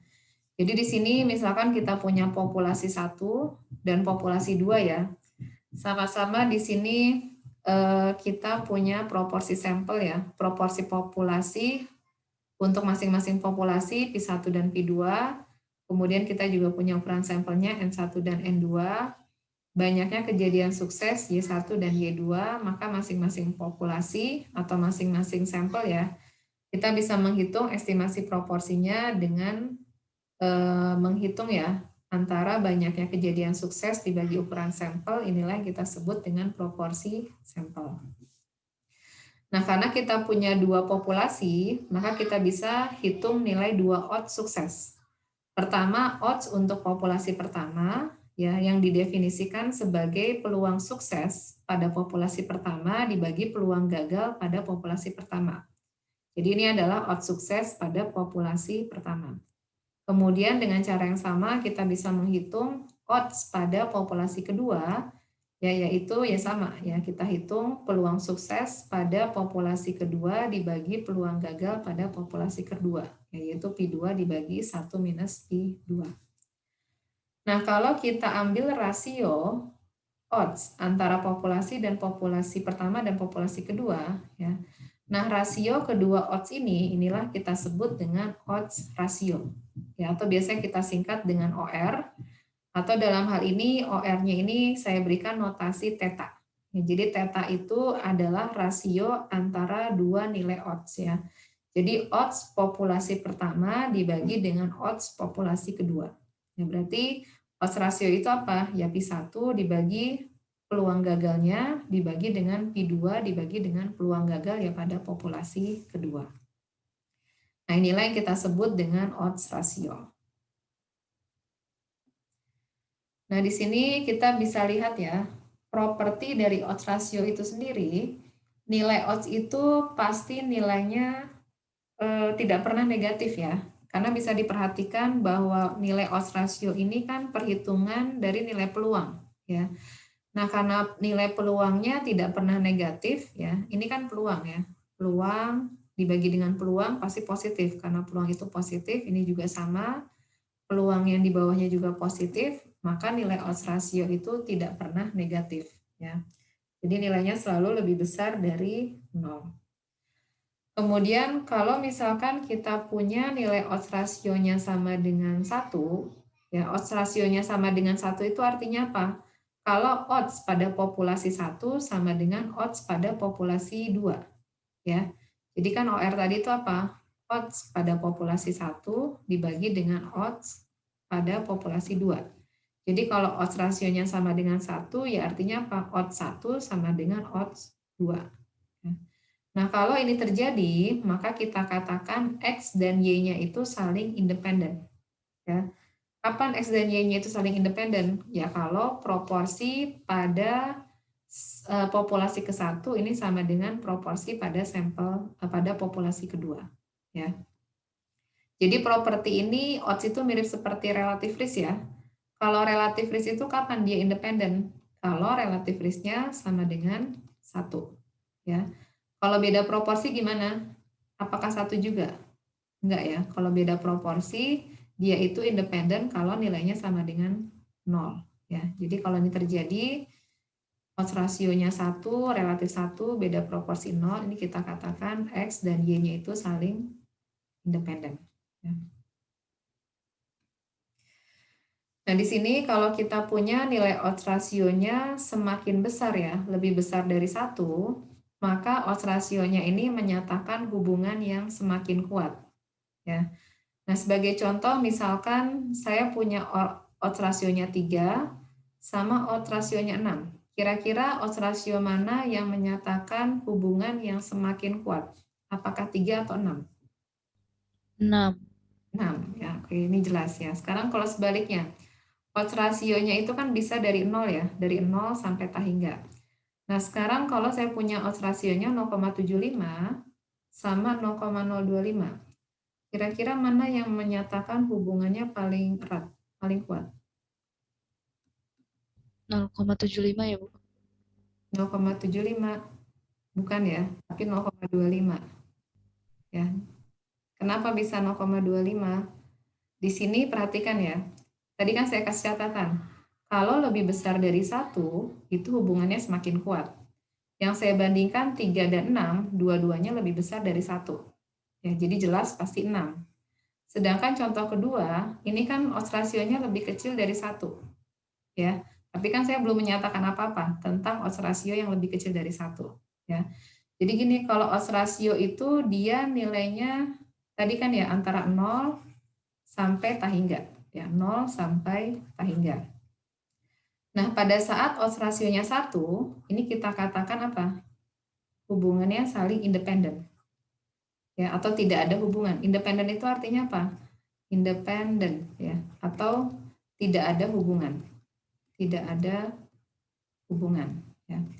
Nah, sekarang odds rasio ini sekarang saya analogikan dengan korelasi ya, korelasi Pearson. Masih ingat korelasi Pearson itu nilainya di antara berapa sampai berapa? Ini adalah odds ratio. Ini adalah korelasi Pearson atau P, atau kalau biasanya kalau sampel itu kita pakai R ya. Nah, seingat korelasi itu nilainya dari berapa sampai berapa? -1 sampai Min 1 1 bukan? sampai 1. Minus 1 sampai 1 ya. Kapan korelasi kita katakan tidak ada hubungan? Kapan tidak, kalau kita punya dua variabel tidak berhubungan, nilai korelasinya berapa?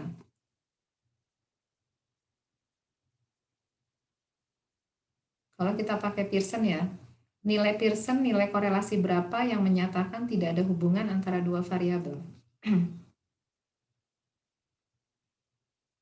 Kan tadi korelasi dari minus 1 sampai 1. Ya. Kalau saya punya dua variabel tidak berhubungan atau independen, tidak ada hubungan, itu nilai korelasinya berapa? Sama dengan berapa? 0 bukan, Bu? Ya, betul 0 ya. Ini kan basicnya di statistika dasar ya, 0. Oke. Jadi kalau tidak ada hubungan, maka kita bisa kuantifikasi korelasinya sama dengan 0. Ya. Kalau nilai korelasinya semakin mendekati 1, kita katakan hubungannya semakin kuat. Ya. Kalau misalkan korelasinya mendekati minus 1, apa yang bisa kita katakan mengenai hubungannya? Semakin kuat juga atau tidak? Atau contoh gini, saya punya korelasi 0,7. Korelasi kedua minus 0,7. Sekarang kalau saya tanya, R1 dan R2, mana yang hubungannya paling erat? R1 atau R2? Sama ya, Bu? Sama, ya. Jadi kekuatan atau keeratan hubungan itu kita lihat dari nilainya. Jadi abaikan tanda positif negatif, ya. Jadi kita lihat nilai mutlaknya. Kalau nilai mutlaknya sama, maka kita katakan ya ini kedua-duanya memiliki hubungan yang sama eratnya, ya. Yang membedakan apa? Arahnya. Kalau positif berarti arahnya positif. Artinya kalau variabel 1 semakin tinggi, maka variabel 2 juga semakin tinggi. Tapi kalau R2 karena negatif, berarti kan hubungannya berlawanan ya. Jadi kalau X-nya semakin tinggi, maka Y-nya semakin rendah. Ya. Jadi yang membedakan positif negatif itu kan cuma arah hubungan, tetapi secara nilai mutlaknya, ini hubungannya sama-sama erat. Ya. Nah, ini sebenarnya analogi odds ratio mirip dengan R ya. Hanya saja kalau di korelasi, tidak ada hubungan itu kan kalau nilai korelasinya 0. Nah, sama kalau di odds ratio, tidak ada hubungan itu kalau nilai odds ratio-nya sama dengan 1. Ya. Semakin besar nilai odds ratio, semakin lebih besar dari 1, ya, menuju tahingga kita katakan hubungannya semakin erat. Begitu juga kalau semakin kecil menuju 0, itu kita katakan hubungannya juga semakin erat. Ya. Jadi di sini kalau saya punya 0,75 sama 0,25, mana yang lebih erat? 0,75 atau 0,25? 0,25. Ya, 0,25. Ya, jadi mirip seperti korelasi ya. Cuman yang membedakan titik tengahnya ya. Karena titik tengahnya untuk tidak ada hubungan di korelasi atau Pearson ini kan 0. Tapi di odds ratio titik tengahnya dia nggak simetris ya. Kalau korelasi kan simetris ya, minus 1 sampai 0, 0 sampai 1. Kalau odds ratio ini tidak simetris, tetapi cara penafsirannya mirip ya. Titik tengahnya dalam tanda petik ya, walaupun memang bukan di tengah, tapi titik tengah dalam tanda petiknya ini 1, ya. 1 ini menyatakan tidak ada hubungan. Ya, jadi semakin menjauhi dari 1, yang menjauh dari 1 entah ke arah kanan ataupun ke arah kiri, kita katakan ini hubungannya semakin erat. Ya.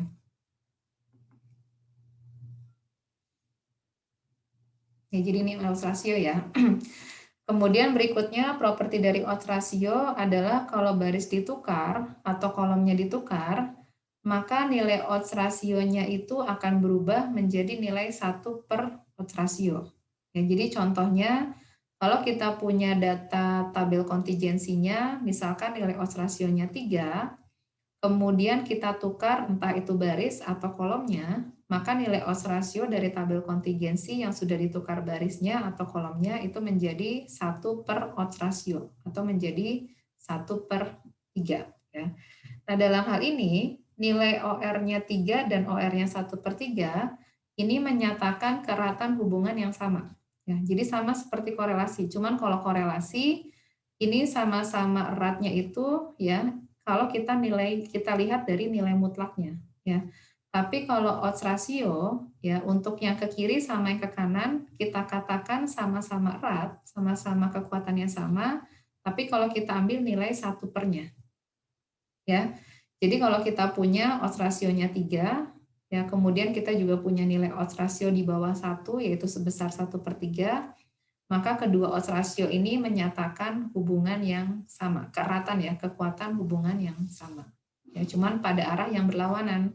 Kalau ini ya bisa kita katakan mungkin dalam tanda petik positifnya, yang ke kiri itu dalam arah yang negatifnya. Ya. Tapi kalau korelasi kan kita lihat berlawanan itu dari tanda positif negatif, tapi kalau odds ratio kita ambil sepernya, ya 1/4 dari odds ratio yang semula. Ya. Nah di sini saya kasih contoh aja ya, supaya ada gambaran. Kalau misalkan barisnya ditukar atau kolomnya ditukar, ya apa yang terjadi dengan odds ratio? Di sini misalkan saya punya suatu tabel kontingensi ya, jadi banyaknya sukses untuk sampel pertama 8 dari 10 sampel, kemudian pada populasi kedua banyak yang sukses ada 2 dari 10 sampel pada populasi atau sampel kedua. Ya. Nah dari sini bisa kita hitung odds-nya ya, odds rasionya itu adalah, odds rasio itu kan apa? Rasio 2 odds ya. Pertama kita hitung dulu odds untuk kelompok pertama X sama dengan 1, yaitu apa? Peluang sukses pada kelompok 1 dibagi dengan peluang gagal pada kelompok 1. Berarti apa? 0,8 dibagi dengan 0,2. Kemudian dibagi dengan odds pada kelompok kedua, yaitu peluang sukses pada kelompok kedua dibagi peluang gagal pada kelompok kedua. Ya. Jadi di sini kita punya nilai odds rasionya sebesar 16 ya. Nah, sekarang saya tukar barisnya ya. Jadi yang semula X2-nya ada di baris kedua, saya pindahkan ke atas. Ya, dia ada di baris pertama, X2 sama dengan 2, X sama dengan 1 ada di baris kedua. Dengan cara yang sama, kita bisa hitung nilai odds rasionya ya. Berarti yang kita hitung duluan di sini adalah nilai odds untuk X sama dengan 2. Ya. Berarti peluang suksesnya ini 0,2 ya dari 2 dibagi 10 dibagi dengan peluang gagalnya 8/10. Ini adalah odds untuk kelompok kedua. Dibagi dengan baris kedua ya. Odds-nya itu adalah 0,8 peluang suksesnya dibagi dengan peluang gagal 2/10 0,2. Nah, kalau kita hitung ini adalah 0,065 atau ini sama dengan 1/16. 1/16 ini apa? Ini adalah 1 per odds rasio yang ada di tabel atas ya. Di mana sebelum ditukar ya, baris pertama dengan baris kedua. Nah, kedua nilai odds rasio ini ya. Jadi di sini bisa kita lihat ya, odds rasio yang pertama 16, odds rasio setelah barisnya ditukar ini adalah 1/16 ya. Jadi karena ini adalah tabel kontingensi yang sama, kedua odds ratio ini kan harusnya menunjukkan hubungan yang sama juga, ya. Jadi baik 16 maupun 1/16 ya, ini menunjukkan menunjukkan kekuatan hubungan yang sama ya, karena jelas ini berasal dari tabel kontingensi yang sama, hanya saja barisnya kita tukar ya.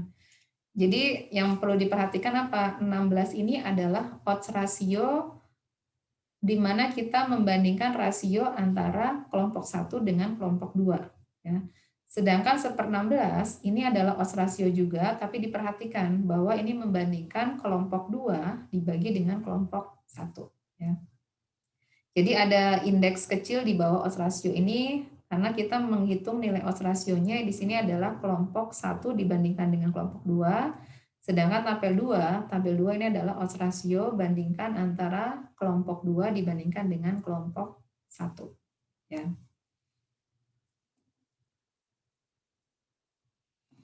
Nah, di sini bagaimana cara mengestimasi odds rasio kalau diberikan suatu sampel, ya. Jadi di sini saya punya tabel kontingensi ya, 2 kali 2. Di Di sini dihitung banyaknya kasus sukses pada populasi pertama atau sampel pertama N11, yang gagal adalah N12, kemudian total populasi pada populasi 1 N1+, ya. Kemudian yang 2 juga sama, ya. Kemudian kita bisa hitung total kolomnya N+1 ini apa? Penjumlahan antara N11 ditambah N21, ya. Dan seterusnya N++ ini adalah total semua data, ya. Jadi kita jumlahkan semua kejadian sukses dan gagal pada semua populasi, kita peroleh N++. Nah, dari sini kita bisa mengestimasi nilai odds ratio, ya. Di sini saya sebut theta topi, di mana theta topi itu ya kita hitung pada sampel, ya. Jadi kita hitung odds pada sampel pertama dibagi dengan odds pada sampel kedua. Di mana P1 itu apa? P1 itu kan ini ya, peluang sukses pada populasi pertama yaitu N11 dibagi dengan N1+. Ini, ya.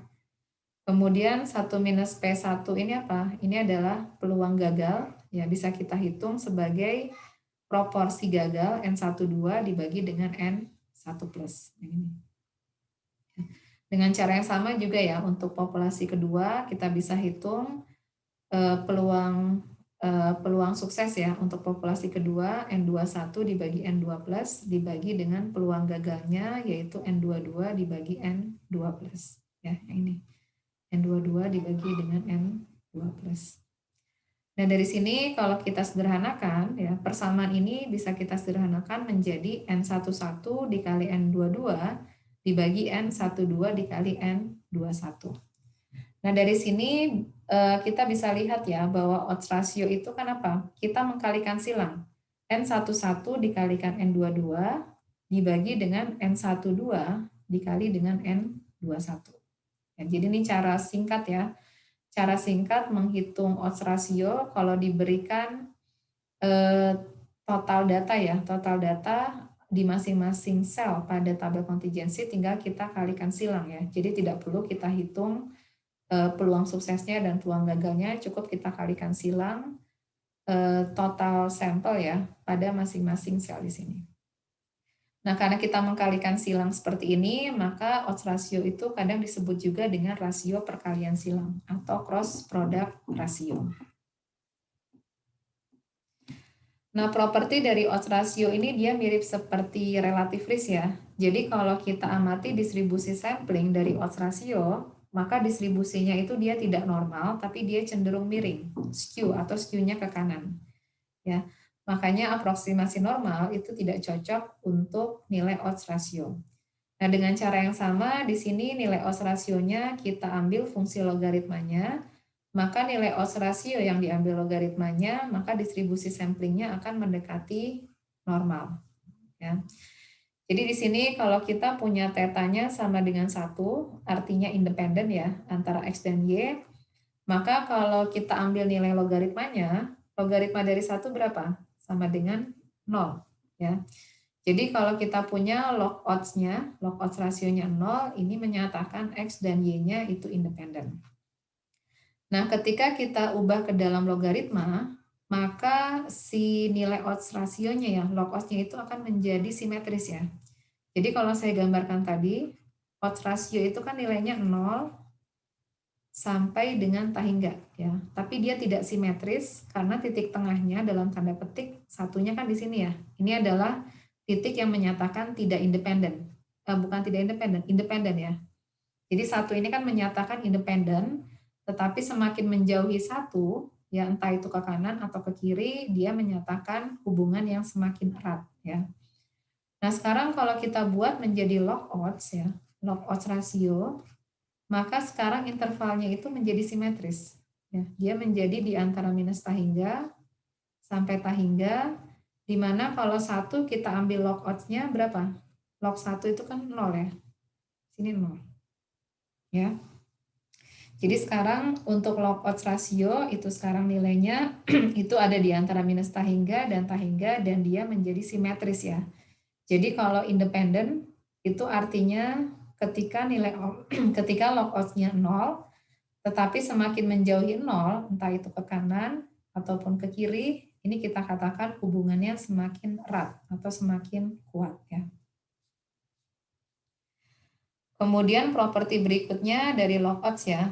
Kalau baris atau kolomnya ditukar, tadi kan kalau baris kolom ditukar, maka yang semula theta kita punya, setelah ditukar barisnya kita punya odds rasionya menjadi 1/theta ya.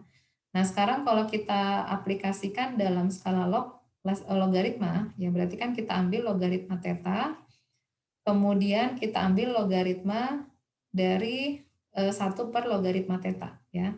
Di mana 1/logaritma theta ini kan sama saja dengan minus logaritma theta ya. Nah, makanya seperti yang saya sampaikan di sini ya. Jadi dia mirip sekarang seperti korelasi ya. Cuman kalau korelasi itu kan dari minus 1 sampai 1 ya. Kemudian titik tengahnya di 0. Ini menyatakan yang sama. Kalau menjauhi 0 ya, entah itu ke kiri ataupun ke kanan ya, maka hubungannya itu semakin erat ya. Ya. Jadi log odds ratio di sini sudah saya tuliskan juga ya, dia simetris di titik 0. Jadi kalau saya punya tetanya 2, maka log tetanya ya, log odds rasionya sebesar 0,7. Kemudian kalau seandainya barisnya ditukar atau kolomnya ditukar, maka tetanya atau odds rasionya kan menjadi setengah ya. Kemudian kalau kita ambil nilai logaritmanya, maka logaritma dari setengah ini jadi minus 0,7. Ya, jadi di sini bisa kita lihat kalau menggunakan log odds ya, maka nilai mutlak dari log odds itu menyatakan kekuatan atau keratan hubungan.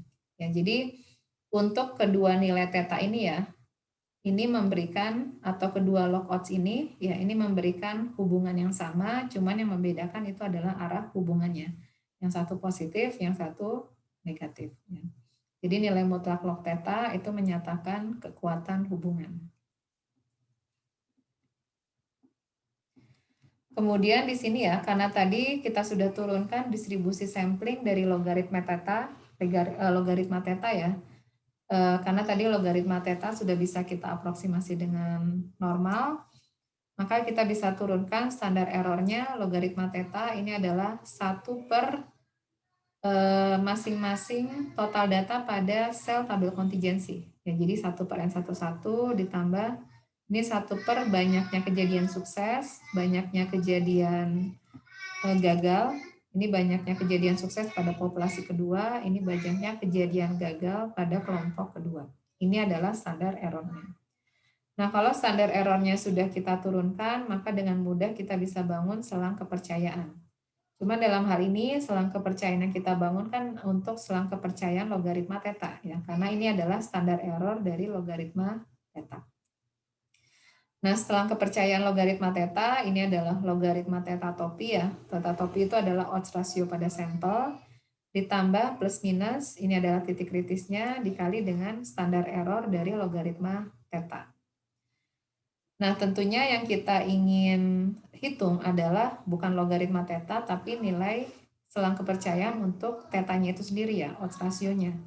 Nah, dengan cara yang sama seperti relative risk ya, karena ini adalah dalam bentuk logaritma, maka kita bisa transformasi balik ke skala tetanya, tinggal kita kasih nilai eksponennya. Ya, eksponensial batas bawah logaritma theta, kemudian kita kasih eksponensial nilai eksponen untuk batas atas dari selang kepercayaan logaritma theta. Oke, sebagai contoh, ya ini masih menggunakan contoh yang tadi ya, serangan jantung.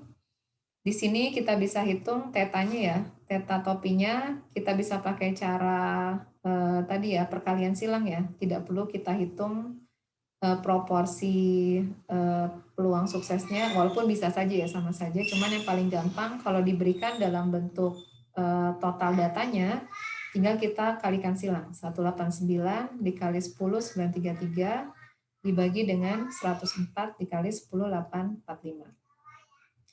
Kita peroleh theta topinya atau odds rasionya 1,83. Kemudian kalau kita hitung logaritma dari odds rasionya, ya ini sebesar 0,605. Oh ya, mungkin catatan logaritmanya ini logaritma natural ya. Jadi mungkin kalau di Excel itu namanya biasanya ln, ya, ln. Kemudian kita bisa hitung standar errornya ya. Kita tinggal substitusi pakai rumus yang sebelumnya diberikan. Standar errornya 0,123. Nah, dari sini kita bisa bangun selang kepercayaan untuk logaritma theta. Misalkan yang kita hitung 95%. Berarti kita tinggal substitusi ya. Ini adalah logaritma theta plus minus. Ini adalah titik kritisnya 1,96 dikali dengan standar error dari logaritma theta. Jadi untuk logaritma theta itu nilainya berada di antara 0,365 sampai dengan 0,846. Nah, kalau selang kepercayaan theta sendiri ya tinggal kita ambil eksponen ya dari selang kepercayaan logaritma theta ya. Jadi kita peroleh hasilnya di antara 1,44 sampai 2,33. Nah, sekarang kita coba interpretasikan ya. Bagaimana cara menginterpretasikan selang kepercayaan dari theta itu sendiri ya. Jadi karena selang kepercayaan tetanya ini tidak memuat satu, karena kalau satu itu kan artinya independen ya. Maka odds rasio serangan jantung itu berbeda untuk kedua kelompok ya, karena kalau nilainya satu kan serangan jantungnya sama ya antara kelompok satu dengan kelompok kedua.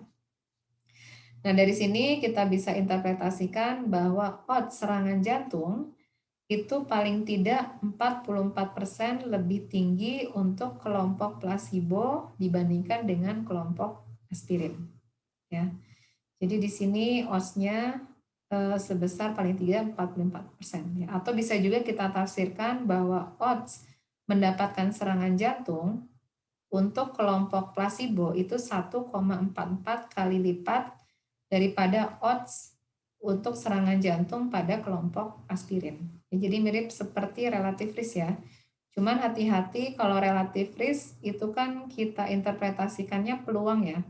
Peluang atau resiko mendapatkan serangan jantung misalkan 2 kali lipat dibandingkan peluang mendapatkan serangan jantung pada kelompok aspirin ya. Cuman karena kita berbicara ini adalah odds ratio, maka yang kita terjemahkan atau kita interpretasikan ya tentu nilai ini adalah nilai odds ya, bukan nilai peluang. Ya. Karena banyak penelitian ya, paper-paper itu kadang salah juga mentafsirkan ya, menginterpretasikan. Ada beberapa yang menafsirkan odds ratio itu seperti peluang. Padahal jelas ini bukan peluang, tapi dia adalah odds ya. Jadi harus hati-hati odds ratio, nilai odds ratio 1,44 ya. Jadi kalau saya punya nilai odds rasionya misalkan 1,44, ini menyatakan apa? Bahwa odds mendapatkan atau odds sukses ya untuk kelompok 1 itu sebesar 1,44 kali lipat odds sukses pada kelompok 2. Atau dengan cara yang sama kita bisa menginterpretasikan bahwa odds rasio odds sukses pada kelompok 1 itu 44% lebih tinggi dibandingkan odds sukses pada kelompok placebo ya.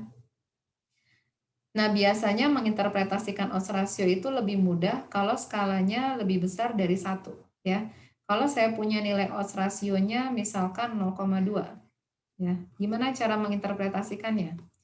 Ya sebenarnya kalau pakai kali lipat juga bisa ya, cuman kadang agak ambigu juga karena nilainya 0,2. Ya, jadi misalkan 0,2 ini bisa kita terjemahkan bahwa odds ya, odds sukses kelompok 1 ini nilainya sebesar 0,2 kali lipat odds sukses pada kelompok 2. Ya. Ini bisa kita terjemahkan seperti ini. Atau paling gampang kita tahu ya, odds rasionya ini kalau misalkan saya ambil nilai 1 per 0,2, ini menjadi apa?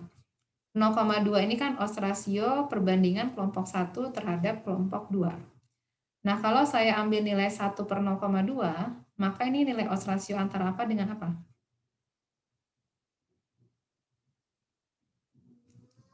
Dua sama satu, bukan? 2 sama 1 ya. Ini odds rasio 2 terhadap 1. 1 dibagi 0,2 berapa?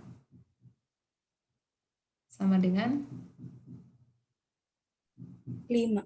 5 ya. 5. Kalau 5 kita menginterpretasikannya berapa? Jadi kalau sekarang saya punya odds rasionya 2 terhadap 1, ini jadi 0,5 ya. Bukan 0,5, jadi 5 ya. Kan ini 1 bagi 0,2. Berarti interpretasinya apa?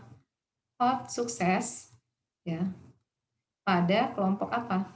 Kelompok 2 itu nilainya 5 kali lipat daripada odds sukses di kelompok 1. Ya.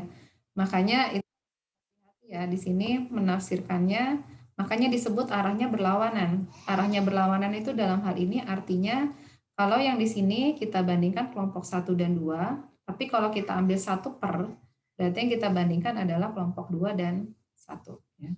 Nah, cuman biasanya kalau odds rasionya lebih besar dari 1, itu kita mungkin lebih mudah ya memahaminya, artinya odds suksesnya 5 kali lipat dibandingkan pada kelompok yang dibandingkan. Walaupun ini juga bisa 0,2, artinya odds sukses pada kelompok pertama itu 0,2 kali lipat dibandingkan odds sukses pada kelompok 2. Ya. Sampai sini jelas mengenai odds rasio?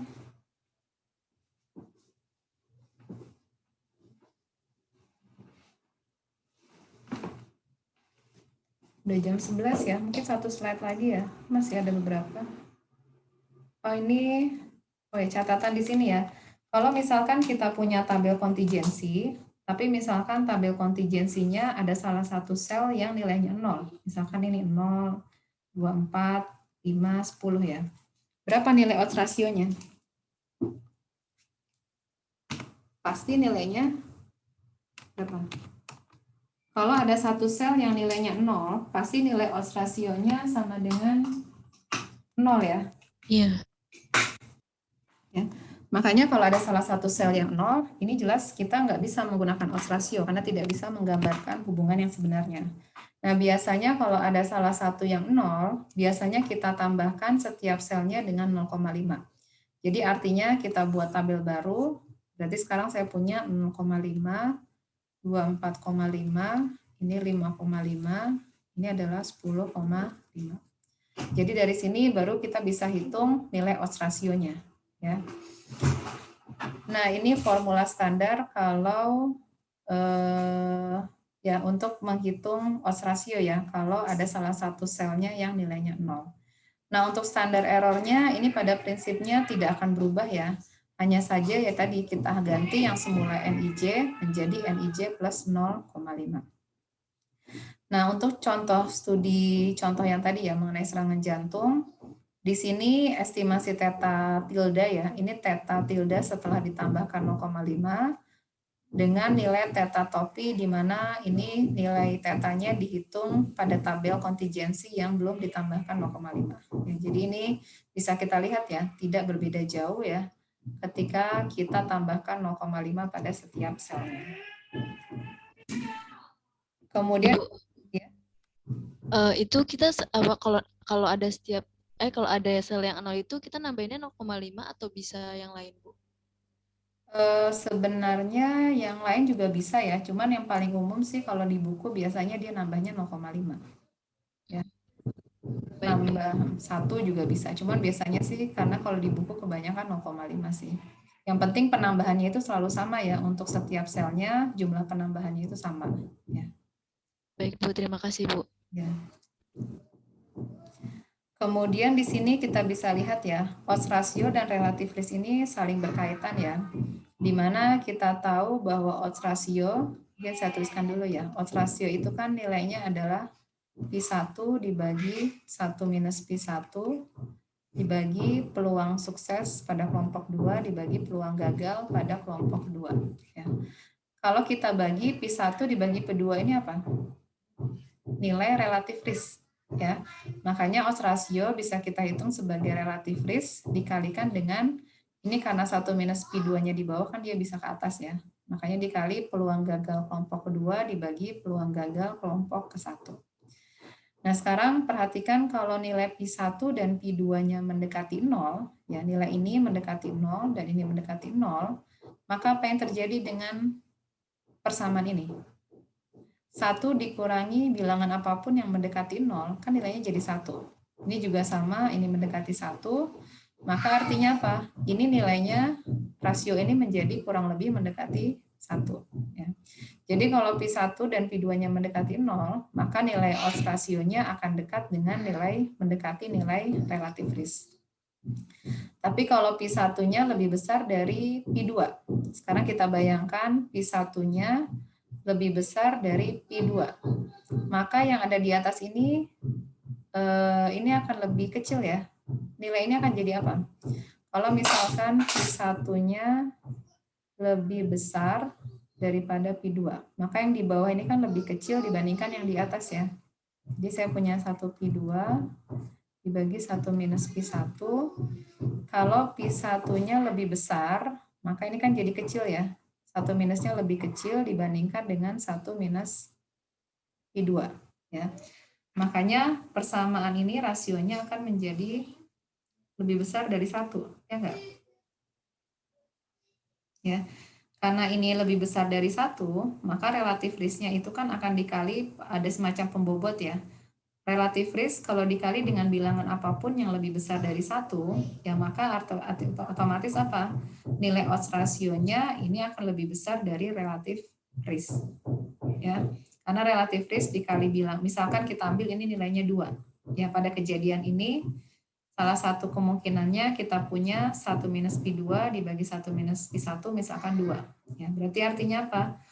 Odds rasionya nilainya 2 kali dari relatif risk. Ya, jadi maka kita punya secara umum kalau ini terjadi Pi1 lebih besar dari Pi2, odds rasionya akan lebih besar daripada relatif risk atau juga lebih besar dari 1. Tapi sebaliknya kalau kita tukar ya, kita balikan Pi1-nya lebih kecil dari Pi2, maka odds rasionya pasti akan lebih kecil dari relatif risk. Karena nilai ini akan lebih kecil dari 1.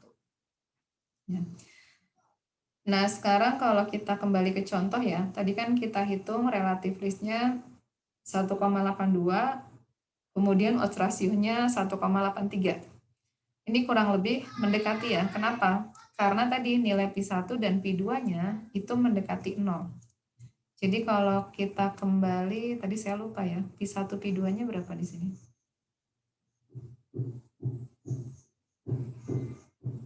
Nah, ini ya. Jadi kalau kita perhatikan ya, Pi1 dan Pi2-nya, Pi1-nya 0,0171, yang Pi2-nya ini sama ya, mendekati 0. Jadi berdasarkan hubungan tadi, karena Pi1 dan Pi2-nya, P1 dan P2-nya mendekati 0, ya, maka dia memenuhi kondisi yang ini ya. Ini mendekati 0, maka otomatis odds rasionya akan mendekati relatif risk. Ya, makanya hasilnya ini ya, hasilnya mendekati. Oke, sampai sini ada yang mau tanyakan?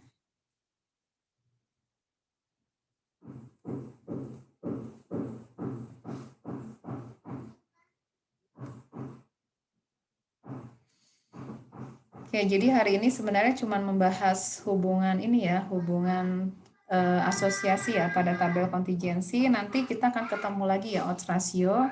Nanti waktu kita membahas regresi logistik ya, nanti interpretasi dari koefisien regresinya itu nanti kita tafsirkan dalam skala odds ratio ya. Makanya ini penting harus memahami terutama bagaimana cara menafsirkan ya, menginterpretasikannya itu jangan salah ya.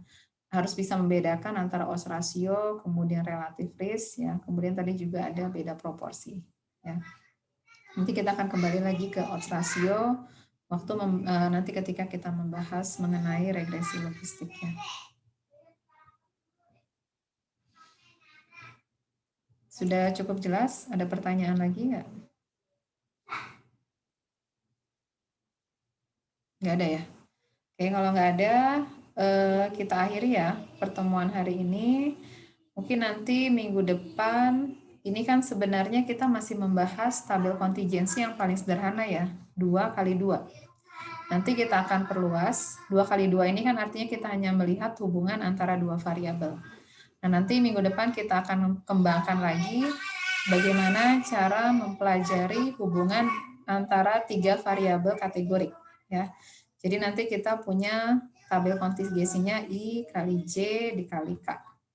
Jadi artinya ini adalah banyaknya kategori variabel X, J variabel Y, kemudian kita punya variabel ketiga Z sebanyak kategorinya K. Ya, jadi kita perluas kalau ada 3 variabel ya, mungkin cukup sampai 3 aja ya, tapi prinsipnya sama kalau ada 4 ya nanti bisa kita perluas. Ya. Cuma nanti minggu depan kita pelajari untuk kasus hubungan antara tiga variabel. Ya, kalau tidak ada yang mau ditanyakan, kita akhiri ya pertemuan hari ini. Insya Allah kita ketemu lagi minggu depan. Ya. Oke, wassalamualaikum warahmatullahi wabarakatuh. Waalaikumsalam warahmatullahi Assalamualaikum wabarakatuh. warahmatullahi wabarakatuh. Terima kasih, Bu. Ya, sama-sama. Oke, saya akhiri ya. Iya, Ibu.